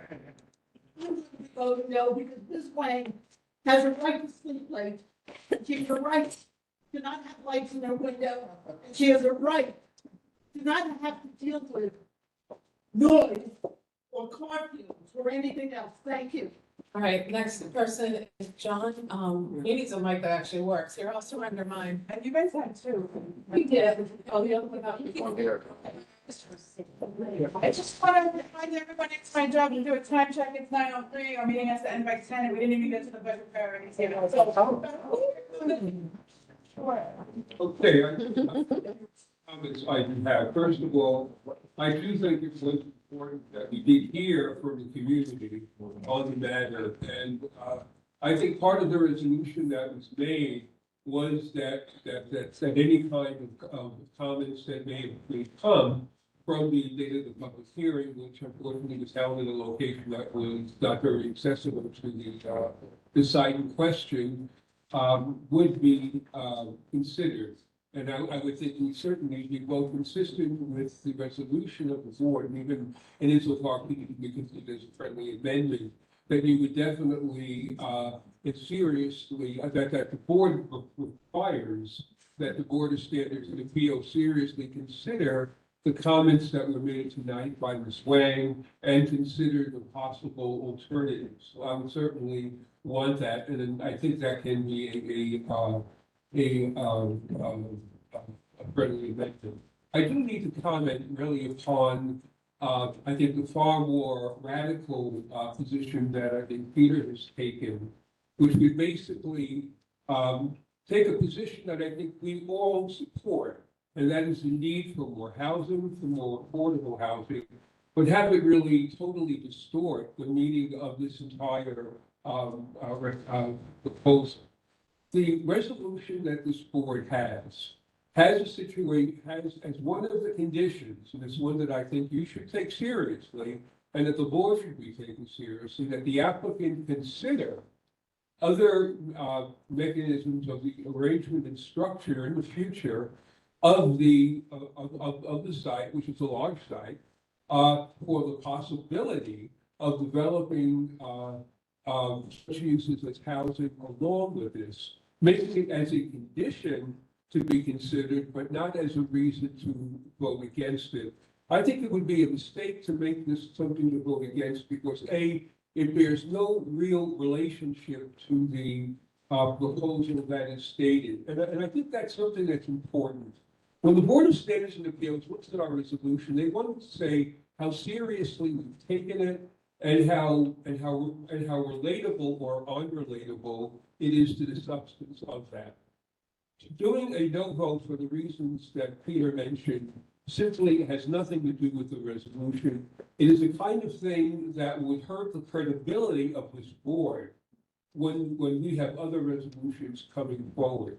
So I think it is, I think what we should do here is to basically say, support the matter, require that the Board of Standards and Appeals takes the comments and recommendations regarding the operation of the facility seriously, recognize the fact that you've already modified the matter, so it's not going to be a 24-hour operation, and also strongly urge you to consider in the future the possibility of reconfiguring a very large site with a lot of open space on it, for the possibility of developing it as a situation where you would have both some housing as well as the thing. And I think I could probably, but I would make a resolution, and I would submit a resolution if that is on that ground. And I offer that with all of those conditions as a recommendation. Steve, could you pass this to me, please? I need a second. Well, we need to be clear on what. Just one minute. Sorry. Okay, Keith, can you sort of summarize how that would change? Because what the full recommendation would be at this point? So for what I'm hearing, with the friendly amendment that John made, basically the motion was going to be modified. The recommendation of approval with the conditions, three main conditions. One of them was struck, which was the 24/7 operation. The first one that the PSA seriously consider the public testimony regarding the facility operations and incorporate that into their vote. Second point, to suggest that a non-required parking at the east end of the site allow people that use the library to park there, or that come off the table. Third, applicant to consider future development of the site for housing with a retail base. Yes. That is still intact. Yes. Okay, so that is a motion before us. Yes. That's your motion. Yes, that's my motion. All right, so that's also the committee motion, which doesn't need a second, correct? So we can just take a vote. Well, Oh. are we adding anything? No, it's the same recommendation. You can see that would be friendly then. So, That's a so friendly. what's the friendly amendment? Could we need a, it was already there, so. That's fine, we can just take a vote. Okay. Thank you, everybody. Thank you, Eric. Thank you, Erin. All right, I'm gonna do a roll call vote. So when I call your name, and I'm gonna repeat it, for the record. Edgar Alfonseca. No. No. David Aronoff. Yes. Robert Ash. Yes. Anicia. No. No. Salwa. No. No. Kalish. Yes. Peter. No. No. Howie. No. LT. No. No. Kendra, oh, Kendra's not here. Latrice. No. John. Yes? Yes. Keith. Yes. Yes. OM. Yes. Yes. Carla. No. No. Nicholas. Yes. Andy. No. No. Okay, Serena's not here. Niall. Yes. Marcel. No. No. Okay. Mark. No. No. Dr. Renee.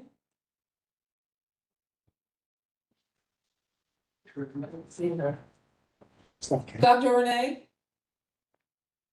Okay. Pat Morgan. Saba. No. Jessica. Wait, Pat Morgan was no. And Saba was no, Saba sorry. was no. Okay, Jessica Poran's not here. Joy, Yes. Yes. Raj had to leave early. Diana, Which one? Diana Rocknayev, Yes. yes. Gary, Yes. Yes. Liz, Yes. yes. Pedro, No. No. Sherry, Yes. Yes. Gladys, No. No. David Shantz, Yes. Herb, Yes. Yes. Amit, Yes. Yes. Jean, Yes. Daniel, No. Lou, Yes. Diana, No. No. Walcott, sorry. Brentley Winstead, No. No. Effie Zachary, Yes. and I'm a no. No. Okay, I'll have to do a tally and a count, and I will get back to you. While we do this, anything else? Yeah, Go ahead. I just close out the application. I just, I'm just hearing what Peter said in his suggestion. It might read a little bit unorthodox, but it's not. I think everyone's aware we're in this affordability crisis citywide and nationwide. We have a 1% vacancy rate. We have to be creative about the land that we have available, and that land is very few and far between. And I do want to kind of echo some of the great stuff I heard about things going on for 40 years, and maybe it's time for a change. This kind of takes us all back to the ballot measures that I talked about during the good and welfare. The system that's been in place has been in place for 40 years. I'm sorry, but member differences, it is an issue. It's choking housing development. So I think that's just what I want to close on, basically. Yeah, time for something different.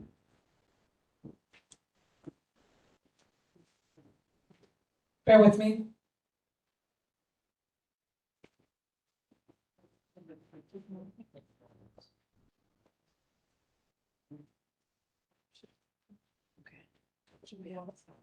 We have an issue. Yeah. Okay, you know what, we're gonna move on. You know what, you want to call the public comment? Yeah, tonight we're gonna move on into the budget priorities, and this also is a public hearing, and there is one person who signed the comment center in our budget. His name is Noah Waldman. Noah, are you here? Hi, Noah, come on up to the microphone. And then you'll get 2 minutes to talk. Peter Beadle will time you. He'll let you know when you have 30 seconds left. Make sure the microphone's working. Is it? Test. Okay, go ahead, Noah. I'm speaking on behalf of NYC Plan, the Public Libraries Action Network.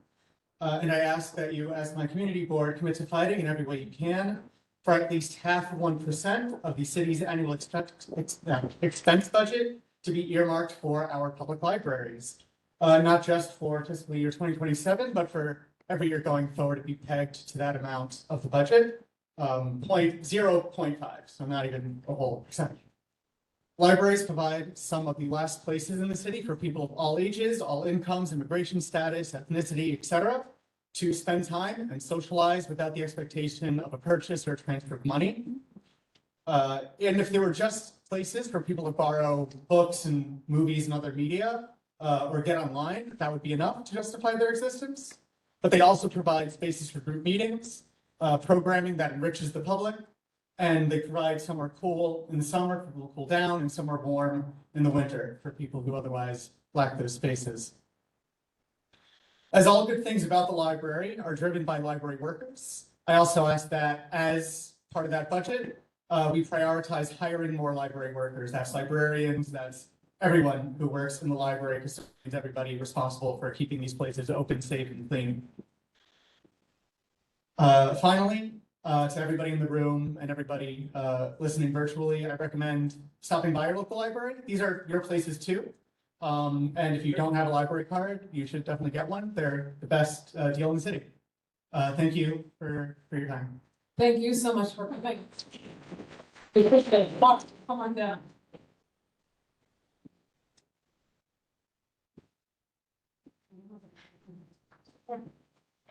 Thank you very much for those comments. I'm actually going to quote our previous district manager. Community Board 6 does not have a checkbook. And again, yes, I think libraries are a major priority, but this budget priority process is about setting priorities. It's not about where we're going to spend money. So I just wanted to be clear, we do appreciate the comments. But in terms of us, community board, making a recommendation of what percentage of the city budget should go, what we could possibly do, which I guess we can look through our priorities, is indicating, because I know we do have a number of library priorities on our list, so we can take a look at that to, to respond to the public comment. Again, thank you very much for stepping up. All right, so can we do the screen share, please? Bob?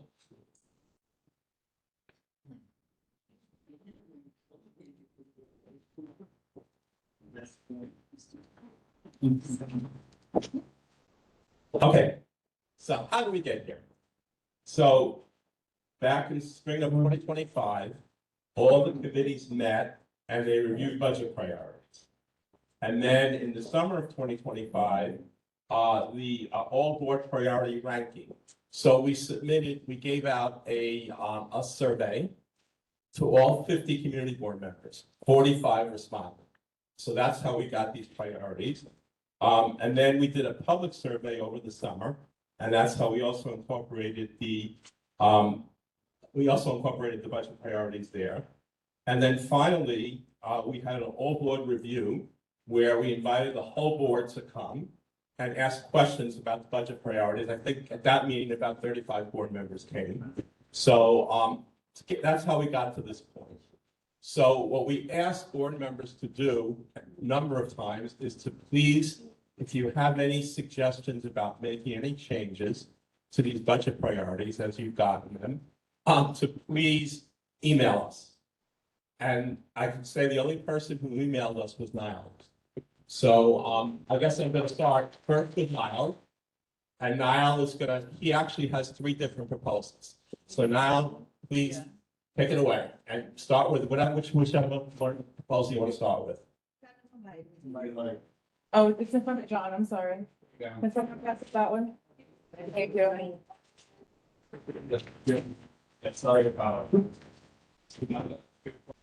as a young person's ask, but I think so. The first proposal that I wanted to talk about was I wanted to switch the HPD proposal, which was 31 on the sort of table that they have. And it provide technical assistance resource to help homeowners navigate the process of adding a locationally appropriate, safe, legal, and rentable accessory dwelling unit.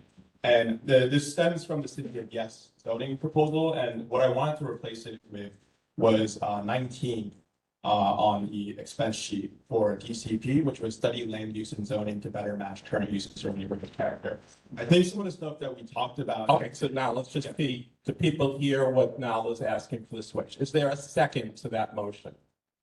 I see a second. Okay, so now please go explain. Yeah, I think happy that we had the McDonald's conversation today because it's a nice segue to this topic. But affordable housing is one of the biggest issues in the city, and I feel it more as a young person. I'm 23, I'm living at home, and it feels like I have to live at home because I got a government major. Job doesn't pay so well now, and it really feels like I can't live in the city that I grew up in. I don't know the exact vacancy number right now, but I think it's about 1.4%, and for rent stabilized housing, it's less. And I really think instead of focusing on these issues where we're proposing studies for an issue that we already know what the issue is, I think it's better that we as a community board come together and come up with tangible solutions. And when we're talking about something like accessory dwelling units and this idea of City of Yes, part of the issue is, yes, we are changing zoning, but when it's talking about accessory dwelling units, that's something that the person owning that house has to change. And if we don't provide them with the technical resources to do so, and they don't take the choice of benefiting the community by building these ADUs, then we won't have affordable housing as envisioned in the City of Yes zoning. So I think we really need to come as a community to have this technical expertise because for one, it will influence people who want to improve housing for their neighbors to come forth. And I think too, even if you're against these ideas of ADUs, I think if you think it's changing the community in a certain way, having that technical expertise might prevent the mistakes with ADUs that you are concerned with. So that's my personal opinion. Okay. Any debate about this motion? I'd like to add some comments about that. So I just want to say that I really appreciate this conversation because basically like I think the difference between 19 and 31 ADUs versus like more wide scale development is really how housing is produced. Like, we can see it as we usually see it with the large scale UWRPs that take a lot of time, a lot of money for like a little bit of housing, whereas ADUs, a lot of them are kind of happening anyway, illegal. I want to mention historically that like a lot of the ADU, study in the city kind of happened through, it's not something we're shy of, kind of recognizing a lot of, illegal basement use, rental use that was happening in areas of Queens. So this is a way to kind of like create housing basically from nothing. So I think it's impactful in that way. I would appreciate that. I also want to mention that HPD actually at the end of August started running a RFP pilot program where they're actually collecting, they're building up an ADU library that's already like kind of pre-approved, approved plans. So there's mechanisms in place to create this safe, affordable housing and actually like kind of complies with all regulatory requirements. I just want to kind of add that to the overall conversation on that. Any further debate? Stella. Question. I'm coming. All right.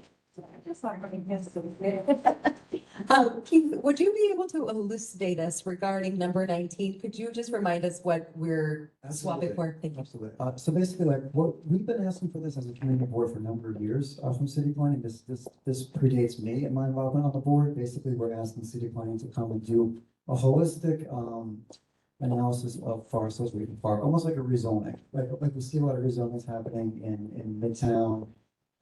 Most recently, like in other areas of the city, Long Island City just got passed. So kind of looking at a holistic rezoning as opposed to these spot zoning UWRPs that pop up. It's something that kind of allows for increased density that kind of works, that studies our existing land patterns, property patterns, things of that nature to arrive at a more kind of holistic upzone for basically the Queens Boulevard corridor. Are there any other questions? Any other questions? Okay, so we'd like to call for a vote. Yeah, so, all right, so I guess we'll do roll call.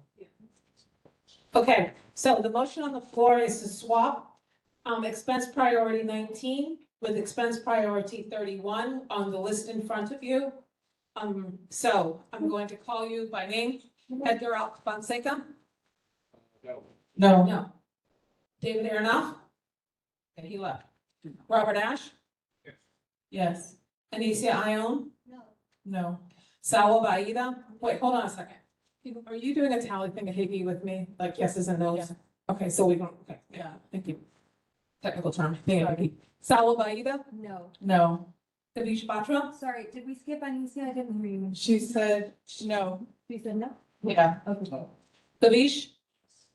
Yes. Peter Beetle? No. No. No. Howie? Wait, let's just go back. Kavish was a yes, Peter's a no. Yes, sorry, I'm going too fast, that's okay. Howie, you were a what again? Yes. Yes. Yes, thank you, sir. LT? Yes. Yes. Kendra? Latrice? No. John? No. No. Keith? Yes. Alan? Yes. Yes. Carla? Yes. Yes. Nicholas? Yes. Andy? Yes. Yes. Niall? Yes. Marcel? Yes. Yes. Mark? Yes. Yes. Dr. Renee? Please, sorry. Andy, yes. Niall, yes. Marcel, yes. Mark Laster, yes. Dr. Renee? Okay. Pat Morgan? Yes. Yes. Saba? Yes. Yes. Joy? No. No. Raj? Oh, duh. Diana Rothnayev? Yes. Yes. Gary Rifkin? No. No. Liz Robbins? No. Pedro? No. No. Sherry? Yes. Yes. Gladys? No. No. David Chance? Yes. Herb? No. Amit? No. No. Jean? No. Daniel? Yes. Yes. Lou? Yes. Martha? Oh, Diana Walcott? Yeah. Yes. Brentley? Yes. Effie? Yes. And I am a yes. I think the yeses have it. Let's give Christine a moment. Just please. Niall, get ready to get yourself warmed up. We're gonna come to you again. Let him start. Okay, go ahead now. Go to your next one. Yeah, sorry, I'm keeping everyone today. No, it's I okay. never thought a lot more people would come. This is my first like budget priority, so. I'm Dude, getting it is okay. You are doing groovy. So for my second proposal, I wanted to switch 36, which is the DHS priority for expanding and maintaining the breaking ground mobile team. I know Mark has more experience than this. I'm not a social worker by trade, but the Breaking Ground Mobile Teams it's run by a nonprofit. It's focusing on having support teams reach homeless people so they can have the services that they need. I want to switch this priority with number 20 on the request list, which was DSNY maintaining and increasing funding for snow removal of sidewalks, crosswalks, and bike lanes. The reason why I want. Okay, Yeah. is there a second? Second, okay, go ahead. So the reason why I want to talk about this issue is I live close to Union Turnpike. I see probably homeless individuals on my way to work, on my way to the city almost every day. And it's not, I think partially it is a concern for my fellow neighbor. Over the summer, I don't know if anyone lives around the Union Turnpike area, but I saw a homeless person wearing hoodie, garbage bag, and a ski jacket, and it was during a heat wave when it was 95 degrees. And I know a lot of people look, but no one bats an eye. And I think really services like this help people reach the services that they need. I think the other part of it is a safety question. I know that my mom walks late at night and she doesn't feel comfortable walking home from the station. And it's not really a comment on people who do not have a place to live, but if we have a way to have them reach services that they need, I think we should invest in it. And when we're thinking about public safety or when we're thinking about these support teams, I know one pilot is the Be Heard program, which when they get 911 calls, instead of routing them to police officers, they route them to EMS teams and social workers. And one of the things that happened afterward when they implemented this pilot was Brad Landerman had a control report. And one of the recommendations was that we do not have enough EMS workers, we do not have social workers, we are having a staffing issue. And I currently sit on the Committee for Housing Stability and Social Services, and we know for even the family shelter in this area, we have one social worker for a family shelter of 100 families that is at near capacity. I don't remember the number off of my head. So what I'm trying to say is this, is that we know that homelessness is an issue within our community, and I think community board is really important because we can highlight these budget priorities that aren't usually tackled by electeds. Like, I feel like we can pretty much safely say that snow removal is going to be baseline into the budget. There's going to be money for it. And I think even when we're thinking of snow, like I had snow days in school, I know it's getting less and less each year and kids are upset about it. But I really think homelessness within Forest Hills and Rico Park, especially around the stations, are an issue. And these are areas that we do not have, that we do not allocate funds for in the budget. And I think if we really come as a community to highlight these issues and get social workers, get funds for these teams that do good work, we can make meaningful change in the homelessness in Forest Hills and Rico Park and not just accept it as an issue that just happens. Okay, any debate? Yes. Liz, I'm coming. Don't say anything.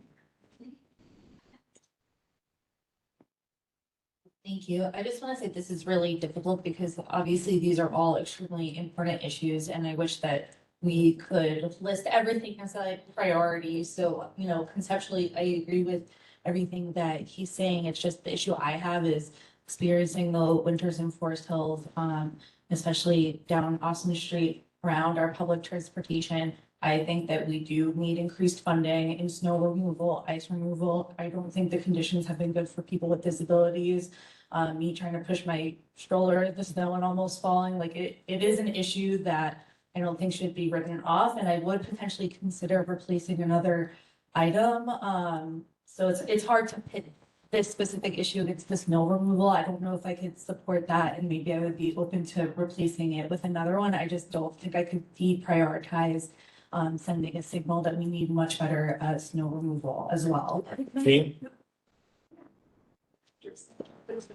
Well, we get the microphone to Jean. One thing we can address, Liz, is that like, if it snows, just because we didn't put it on a budget priority doesn't mean sanitation isn't gonna show up and clean our streets. So one of the things that we've debated, especially with the snow removal component, is it even worth putting on budget priorities? Because it seems to be one of those extremely essential services that the city provides for us. So we've always questioned, like, should we have it on or shouldn't we have it on? And of course, from OMB, we've never necessarily, not necessarily the clearest guidance. Christine, do you have anything to add on this from historically speaking?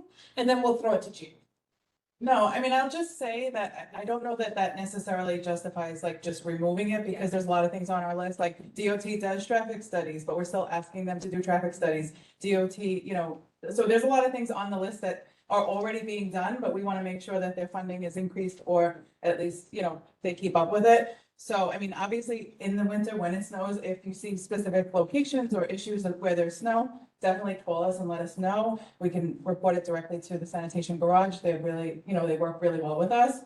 But I just don't know that it being on the budget priorities, just because it's already being done, I don't know that that's a justification to remove it from the priorities. But I'm not saying how you should vote. I don't do that, but I'm just speaking Well, about in general. It's again, I think everybody has their priorities and Yeah, that's. and that's why we vote on every single suggestion. You know, I mean, everybody's entitled to bring up suggestions. That's why we ask you to let us know ahead of time. So every suggestion is voted on. So if you don't agree, then you just vote no. Right. Sorry. No.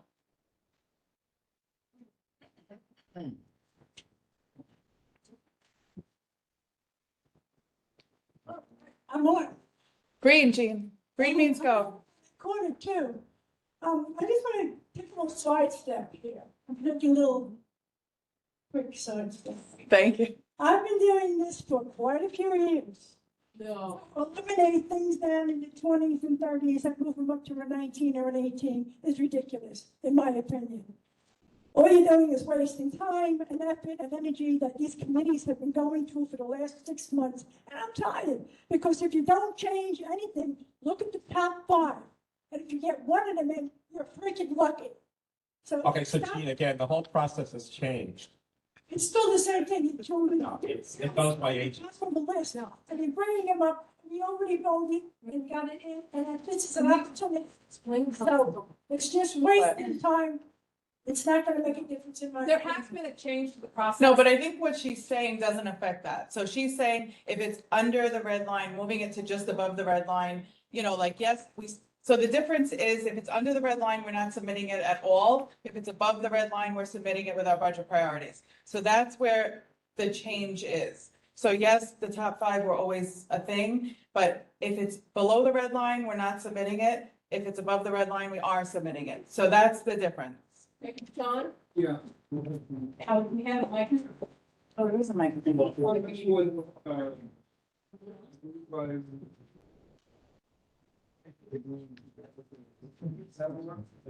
Yeah, I think in looking at this, the addition of snow removal, I think we also have to look at another thing. The city is basically gonna be facing a financial problem, could be a crisis, where the issue is not gonna be so much to sustain or to increase, but to try not to have the essential services decrease based upon the policies we're getting out of Washington, based upon other things that are occurring. So basically, by saying to continue such essential services as snow removal means that we really do not want it cut, which could very well be it, and I think this is the thing we have to deal with. So all due respect for that rather specific request that was made, I think the more general item is important to continue to be on our priorities, not necessarily to continue it, but to make sure that it doesn't get cut. And I think that's the reason why I would continue. It's stay online, Marcel. Yeah, I think we have to take Marcel as our last comment or question, because we have to move to a vote. Thanks. It doesn't necessarily help the vote at this moment, but is there any data that's accessible to us or readily available as it relates to the impact of the mobile teams in our district? I don't have that information readily available, no. What I can tell you is, Mhm. Marcel, is that, again, as Niles alluded to, I can tell you that it's hard to gather the data because the people who are homeless a lot of times they're very resistant to taking placement. And sometimes these teams have to reach them 1, 2, 5, 10 times before they finally engage them. So it's really hard to come up with hard data with that. But then saving a life, I think, justifies everything. If you can save one life because this mobile team is that being able to engage somebody 10 times, that's where I think data kind of goes by the wayside. Okay, we need to call a vote. Yeah. So here we go. So this is basically switching budget priority 36 to expand and maintain breaking ground global teams with budget priority 20 to maintain and increase funding for snow removal of sidewalks, crosswalks, and bike lanes. Okay, Edgar. No. No. Robert Ash. Sorry. No. No. Anicia Ione. No. Salwa. No. No. Kavish. Yes. Yes. Peter. I'm with Kavish, yes. Yes. Howie. Yes. Yes. I'm so sorry, yes, I want the breaking ground mobile teams instead of the. Yes. Okay. So Salwa is changing her vote to a yes. Yeah. Okay, and he's changing her vote to a yes. Okay. It's all right. Anyone else? Is everyone clear on the vote at this point? Right. Okay. Go ahead. Okay. LT. Yes. Yes. Latrice. No. No. John. No. No. Keith. Yes. Alem. No. Carla. Yes. Yes. Nicholas. No. Andy. Yes. Yes. Niall. Yes. Marcel. Yes. Yes. Mark. Yes. Yes. Pat Morgan. No. Dr. Renee, are you there? Okay. Saba. Yes. Joy. No. Diana Rocknayev. No. No. Gary Rivkin. Yes. Yes. Yes. Liz Robbins. No. Pedro. Yes. Sherry. No. No. Gladys. No. No. David Shantz. No. Herb. No. Amit. No. No. Jean. No. Daniel. No. No. Lou. Yes. Diana Walcott. Yes. Yes. Brentley. Effie. Yes. No. And I am a yes. Yes. I will count them. You can move on. I just want to let you know the previous one, the yeses had it, so that one will be changed. Okay, so Niall, yes. I did want to. Sawa. I did want to ask, when we send the recommendation, sorry. Okay. Thank you. Super sorry.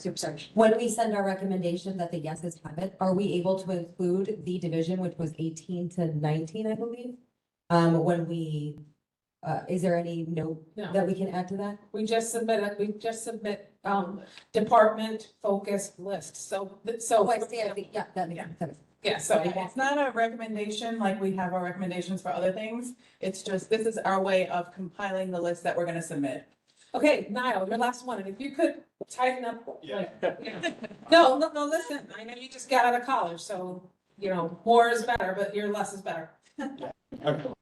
I'll try my best. Well. Hopefully. All right. So for my last one, I want to put 39 DCWP, increased DCW inspection pace for licenses of tobacco and vapes. I know it's an issue here where for some of the cannabis, when the cannabis companies come to present, I know there have been questions about weed use, and I think the biggest thing going on against youth and weed and vaping is illegal smoke shops. I see it on the bus where kids already have packs of cigarettes, and when I go into illegal smoke shops or I go to bodegas, I have never been carded. I have never been carded in this district. So I wanted to switch it with DOT number 11, conduct traffic and parking studies to reduce traffic and congestion. I know this is going to be a contentious law, and I know it was mentioned already. I have a driver's license. I do drive. Yeah. Go ahead now, let him. You didn't, oh yeah. Did anybody second this? Oh, yeah. Before we make it, please. Let's get a second. Okay, thank you. Okay, so get ahead. I'm in the camp that I think community budget priorities is an important thing to talk about issues that we can change. If you just stay content with, oh, we just want studies for problems, then we're just gonna be problem identifiers and never problem solvers. And if we're talking about really big issues, there are things that are always going to get talked about, in my opinion. And I think if we just are content with DOT getting traffic studies, then there's all these, we don't have enough social workers, then we'll never, then we know that NYPD is important, but we never ask for the NYPD funding in the budget priorities, right? For that same reason, I think if we know that there are not enough social workers, then that's something that we need to highlight. If we know that ECWP doesn't have enough money to collect fines and close these stores, then that's something that we need to work at, right? I'm not saying that these other issues are not important, right? I really think all these issues are really important. I had a really hard time, and originally when I sent my email to Christine, it was, hey, I don't know even what to take. I just want to elevate these issues, right? So I'm not coming from a place that the list is currently bad. I just think we have a better way to highlight issues, and we should highlight issues that will not be addressed. And DOT is just a study. This is a solution, in my opinion. Okay, so I'm doing the time check, 9:41, guys, and we had to have the electeds coming and people, we asked the people to stay. So please keep your comments short. Yes. 10 o'clock video Just a question, because I wanted to double check. So, because it says increase DCWP's inspection pace for licenses of tobacco and vape, so I just wanted to check what the actual meaning of that was and if that comports with what he was describing it as. Well, I think, go ahead, Do you want to start? I keep saying, yeah, okay, but, I'm sorry. I think what they're basically saying is that they need them to increase the rate at which they inspect these shops, because right now it's very, very slow. And so to Niall's point, if they can increase the pace in which they do things, which could mean hiring additional people, for example, how they solve the problem. We're basically saying you need to increase the pace, and we're putting it to them to solve the problem because we need them to pick up the pace. Does that help? I will just add, I think Liz's question is, I don't know that DCWP, this is more about tobacco and vape, not necessarily illegal cannabis. Yes. So, I wanted to talk specifically about vapes, like, the study that I want to mention that I didn't, there was a report that 20% of public high school students use, either they smoke cigarettes or they smoke vapes, so I know I expanded the issue to cannabis as a whole, but that's just because I have seen some pushback on legal cannabis shops here. But the biggest issue to me is that they don't validate the ages of underage youth in the district, and I'm a youth and I've never been carded. okay, yeah, that makes sense, because I don't think DCWP does enforcement of illegal cannabis shops. No. It's, Okay, I think Pedro. And Peter behind you. and then we need to Wait, go we're over. gonna vote. Yeah. So thank you so much now for bringing this up, mostly because I don't know anything about it. I don't smoke. So this is like appliance. Sorry. The reason why I'm supporting changing it with the traffic studies is because buying 11 was there. It's because I do believe that one opinion of is an important thing that we don't see a lot. If we just study that environment, which it clearly is. And also the only thing a traffic study is going to tell you is that there's traffic. That's it. That there's nothing else you're gonna learn from a traffic study except that there's traffic. Okay. So if you actually, but we have actual problems in this community when it comes to traffic. And we're never gonna solve it by just asking them to do traffic studies. This is why, in the transportation committee, we decided to start that. We're calling it the low traffic neighborhood, subcommittee, but in reality, it's just like, the traffic safety, the street safety, community board. Which I do believe that we should do that instead. AKA present plans on how to fix these issues to the city instead of asking them to study traffic. That's just not gonna work at the end of the day. Okay, well, the question? Peter, did you have a comment? Yeah, if I could. Last one. Now, would it be a friendly amendment to instead switch this with number 24, the extra day of curbside composting? And I ask that because with all due respect to my colleague, with all due respect to my colleague Pedro, those traffic studies mechanically are how we get them to make changes. That low traffic neighborhoods, subcommittee is ultimately going to come out with a recommendation to request that DOT study your recommendation. And we need that as part of our district needs statement. We can't change the motion on the floor. It was a request for a friendly amendment. We absolutely can do that. Is that a friendly amendment or He has to answer that question. is that a? Nyla, is that a friendly amendment? Change the nature of the. Simplicity today, I'm gonna say no. Oh, yeah. So, I'm sorry. So, she was reading his mind, she knew. on that case, I urge you to vote no on that, because mechanically, we need these traffic studies, and we need them in our district needs statement in order to get the DOT to get off their butt and actually make changes to our streets. That's how the system works. Okay, now we need to take a vote. Let me call the vote. Oh, by the way, the last one, The last one? unfortunately, it was tied. So Niall wants to see anybody that was on the fence outside because a tie vote becomes a no vote. So. Yes, so that failed. I thought it was 18. I got 19. Robert? 18. Okay, you guys can work this out. And Oh, wait, I need to No, go we here. gotta We'll reconnect. reconnect after. we'll reconnect. Edgar Alfonseca. No. Robert Ash. Yes, Anicia. yeah, no, Salwa. No, Salwa. no, Delish. no, Peter Beetle. no, Howard. no, LT. No. no, Latrice. no, John Dereshowski. no, Keith. no, Alem. no, Carla. No. Nicholas. no. Wait, Nicholas, what were you? No. No, Andy. no, Niall. yes, Marcel. No. no, Mark. Yes. yes, Dr. Renee. no, Pat Morgan. no, Saba. No. no, Joy. no, Diana Rothnayak. No. no, Gary Rifkin. no, Liz Robbins. no, Pedro. Yes. yes, Sherry Rolnick. No. no, Gladys. Yes. yes, David Shantz. no, Herb. no, Amit.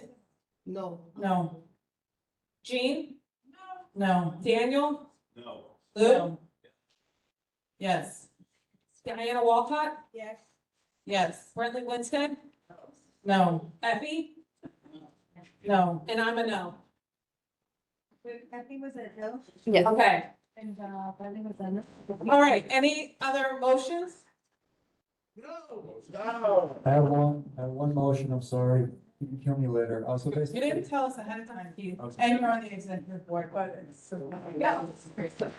Go ahead, real quick. Are we guys into the motions that, arose tonight? So basically what I want to do is take former number 19, study land use and zoning a better match current uses of neighborhood character. Move it back up and place it number 24, the one additional day of collection for curbside composting. My reason is because we need affordable housing. Period. Hold on a second. Guys, if you're going to leave, understand that's going to affect quorum. If you're going to leave, understand I need you to do it quietly. Because it'll hold the rest of us up. Enough talking? Go ahead, Keith. Wait till after the vote. Yes. Done? Give me a second. Right, so Keith, again, can you repeat what you want to do? All right, so what I'm doing is basically taking former number 19, city planning, study land use and zoning to better match current uses. Moving it back up on the list because it fell off, with Now's first, thing, and we're basically replacing that with replacing number 24 on the list. Number 24 is add additional day of collection for curbside composting. So we're gonna replace number 24 with. Is there a second for that motion? Peter seconded it. Okay. Debate. Seeing as there's none, I want to debate. I'm sorry. No, I'm sorry. if you want to debate it, you can. But nobody else was quickly speaking up like they did the other time. So if you have something to say on the matter, that's fine, say it. Okay, so I think curbside composting is extremely important. It's poorly implemented. It's not being followed by a lot of buildings. And if we drop it below, it's going to become a priority. There are other composting issues from what I can see over here that all got dropped below. So I'm speaking out against the motion. Anybody else? Okay, so The motion is to move up the study for land use and zoning and to move down the, add one additional day of collection for curbside posting for buildings of 10+ units. Edgar Alfonseca. If the numbers have changed, so it was former 19 with current 24. I'm a yes. Okay. Robert Ash, okay, sorry, Edgar, hold on a second. Are you guys ready to take the tally? Yes. We're voting, okay. Sorry, guys. It's a lot of voting that goes on. Edgar Alfonseca is a yes? Yes. Robert Ash? Yes. Anicia Ione? Yes. Yes. Salwa? Yes. Yes. Kavish? No. Peter? Yes. Yes. Hallie? No. LT? Yes. Yes. Latrice? Yes. John? Yes. Yes. Keith? Yes. Yes. Alem? No. Carla? Yes. Yes. Nicholas? Oh. No. Andy? Yes. Yes. Dial? Yes. Yes. Marcel? Yes. Yes. Mark Laster? No. No. Okay. Dr. Renee? Pat Morgan? Yes. Saba? Yes. Joy? Diana Rocknayev? Yes. I'm sorry, I'm just saying. Gary, Diana was a yes. Gary Rifkin? Yes. Yes. Yes. Liz Robbins? No. No. Pedro? Yes. Yes. Sherry? Yes. Yes. Gladys Sandoval? Yes. Yes. David Chance? Yes. Yes. Herb? Hello. Amit? Yes. Yes. Jean? No. Daniel? Yes. Yes. Lou? No. Diana Walcott? No. No. Brentley Winstead? Yes. Effie Zachary? No. No. And I am a yes. Okay, all right, so they're gonna tally that up. So Chris, we have to wait just, well, we can actually, are there any more motions on the floor? Let's continue the meeting while the vote can be. Well, no, if there's no more, we can go ahead and approve the capital budget priorities. The expense. Well, no, we've been doing the expense, but the capital, they're all pretty standard. So, go ahead, Mark. Sorry. So capital, basically, there really isn't any changes. Again, we've changed the process. We're now breaking it down by agency. So unless people want to adjust within the agency, which is number 1, number 2, number 3, given that it's 10 minutes to 10 and we have to be out of here by 10. Accept this, make a motion that we approve the capital budget. Is there a second to John's motion to approve the capital? Okay. All in favor, say aye. Anyone opposed? Okay. Okay. Now we'll move to the expense item. Yes, but we have to wait for the vote. We know that the first vote was a yes. We know that the second vote was a no. The third vote was what? No, wait, We have a third and fourth vote we're waiting on. the second vote was actually a yes. By one, I had one vote. Okay, so the second vote was also a yes. Wait, It was, but I had given Gene a vote and he. they're reconciling the records. That's why we have both of them doing this. The next one, 3. That was a no. Okay, so the third motion failed. Okay, and then, the final motion. What was a yes? Yes. Okay, that final motion, okay, so. Huh? I vote no. That's my yes. You vote no to what? Because I was waiting for the second vote before I wanted to make the motion. Wait. That's all. It's done. Done completely? Yeah, just approved it. We just approved it. My errors, and I apologize. Okay, so expense. Okay, the move to accept the expense budget as amended. Is there a second to that? All in favor, say aye. Anyone opposed? Okay, now, where are my notes? I don't know. I don't. Okay, so we've done the BSA, thank you guys so much for participating in that. Okay, next up will be the elected officials. So, the BSA application was actually tied. Yes. We double checked the records, and according to Robert's Rules of Order, when the motion is tied, it fails. So that recommendation failed. So it will register as a no vote when we reach out to the BSA. However, Madam Chairman, it will, the vote will be tabulated. Yes, 19 to 19. Yes, of course. Yes, all votes are that way. Yes. They asked for the votes in the recommendation. Yes, it will be a part of the recommendation. Okay, so we're going to call up the elected officials. You guys are going to be short and sweet. We're going to take the folks in the room first, the folks on WebEx second, and then we're going to call it a night. So come on down.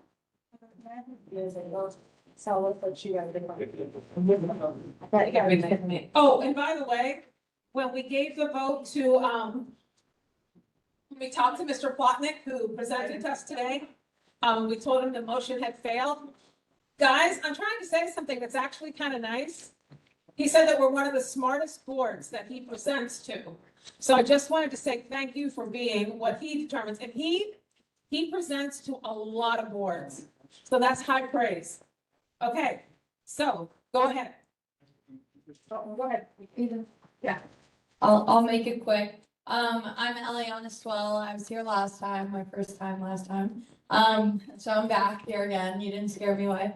But I'm here with on behalf of Assemblymember Hevesy. I'm the community liaison. I'm gonna keep it really quick. So legislatively, 5 bills awaiting the governor's signature. So they were from last legislative session having to do with childcare, foster youth, child protective services, staff to child ratios in childcare, et cetera.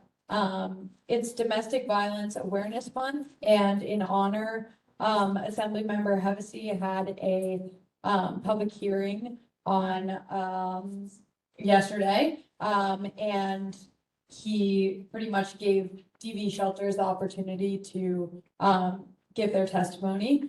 And then last thing, successful community cleanup with Vietnam Veterans Memorial Garden. And we had a cleanup that we were supposed to have in the Metro cleanup, but we had to reschedule it, so it would be early November.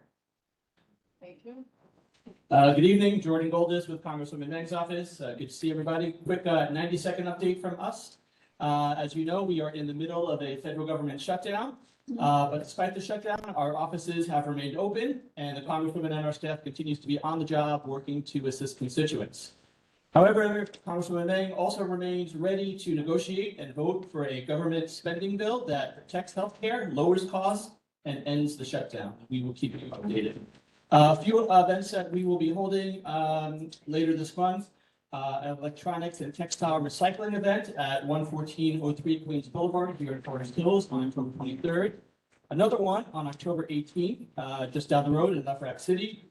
And down the road the other way in Briarwood at the library on October 24th, a paper shredding event. Also, our Congressional App Challenge is still open through October 30th.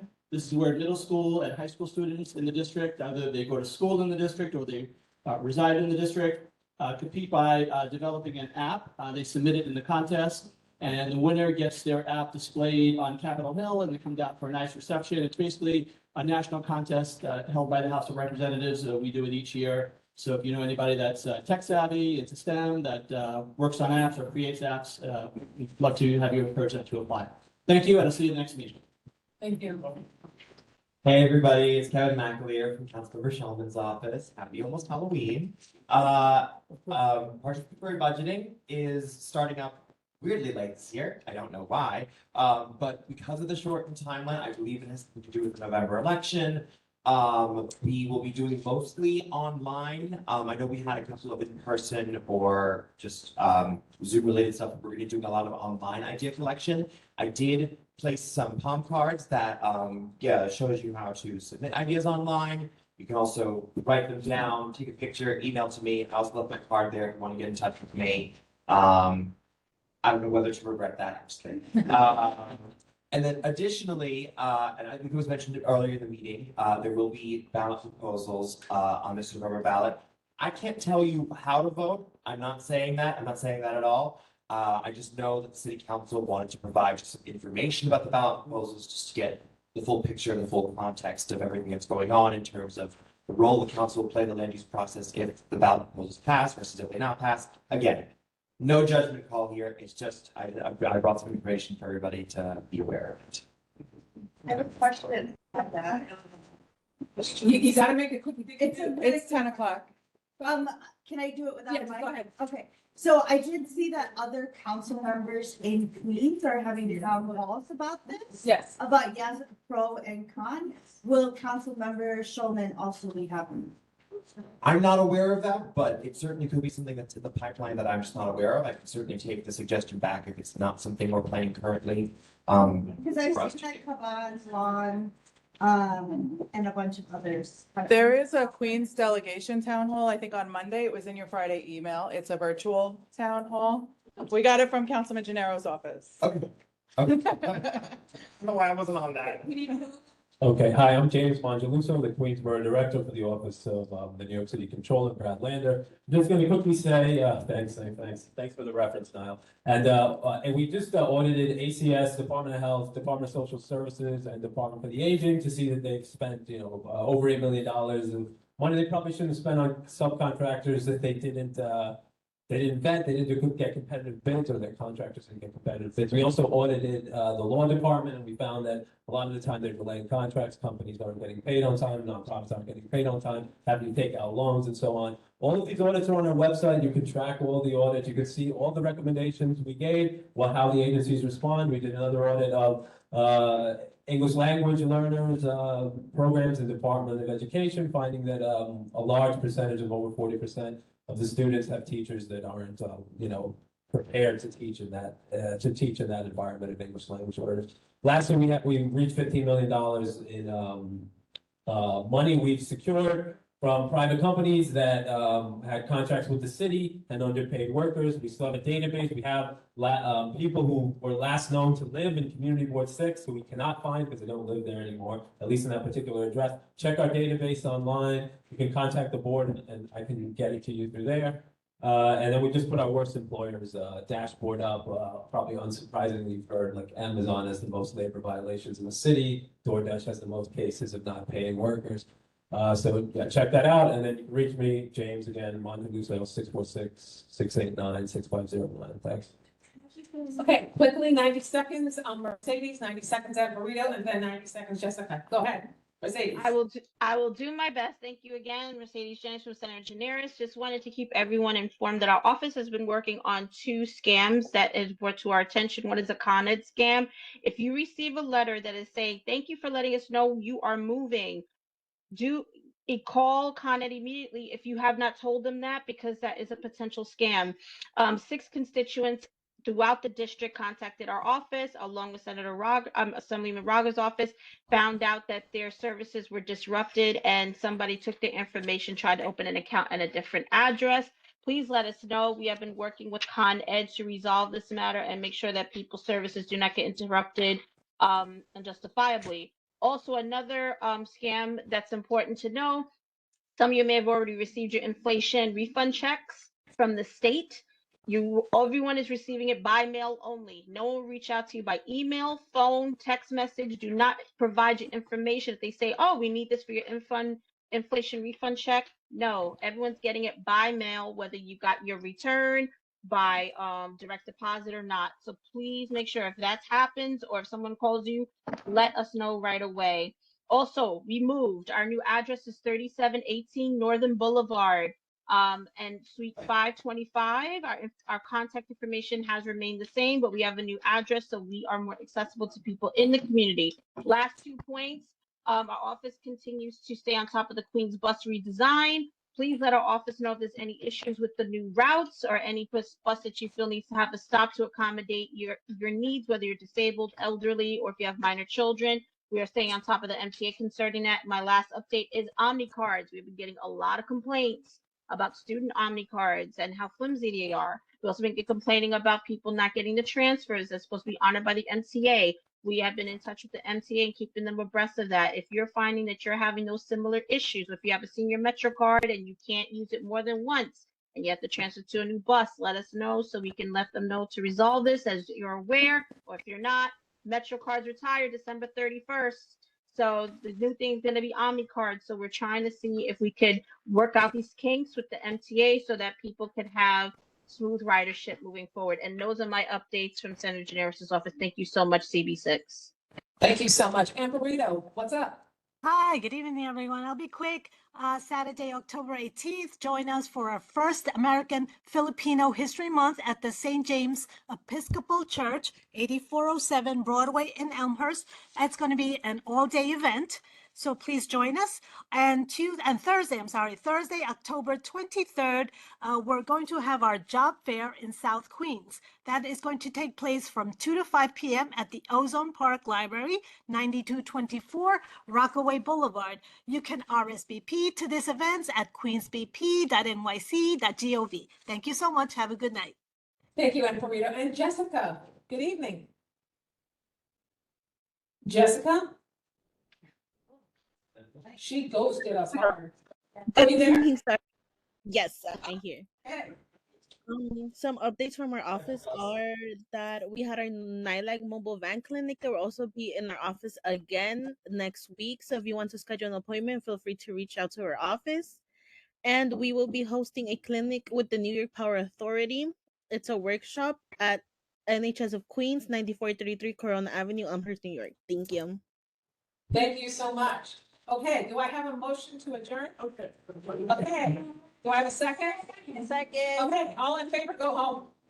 Our next meeting is November 12th. See you there. Good night. Have a good evening, everyone. Good night, Thank you. y'all. Oh, get better. Good night, everybody. So sick. I'm so sorry. We miss you. Good night, everyone. Yeah, just.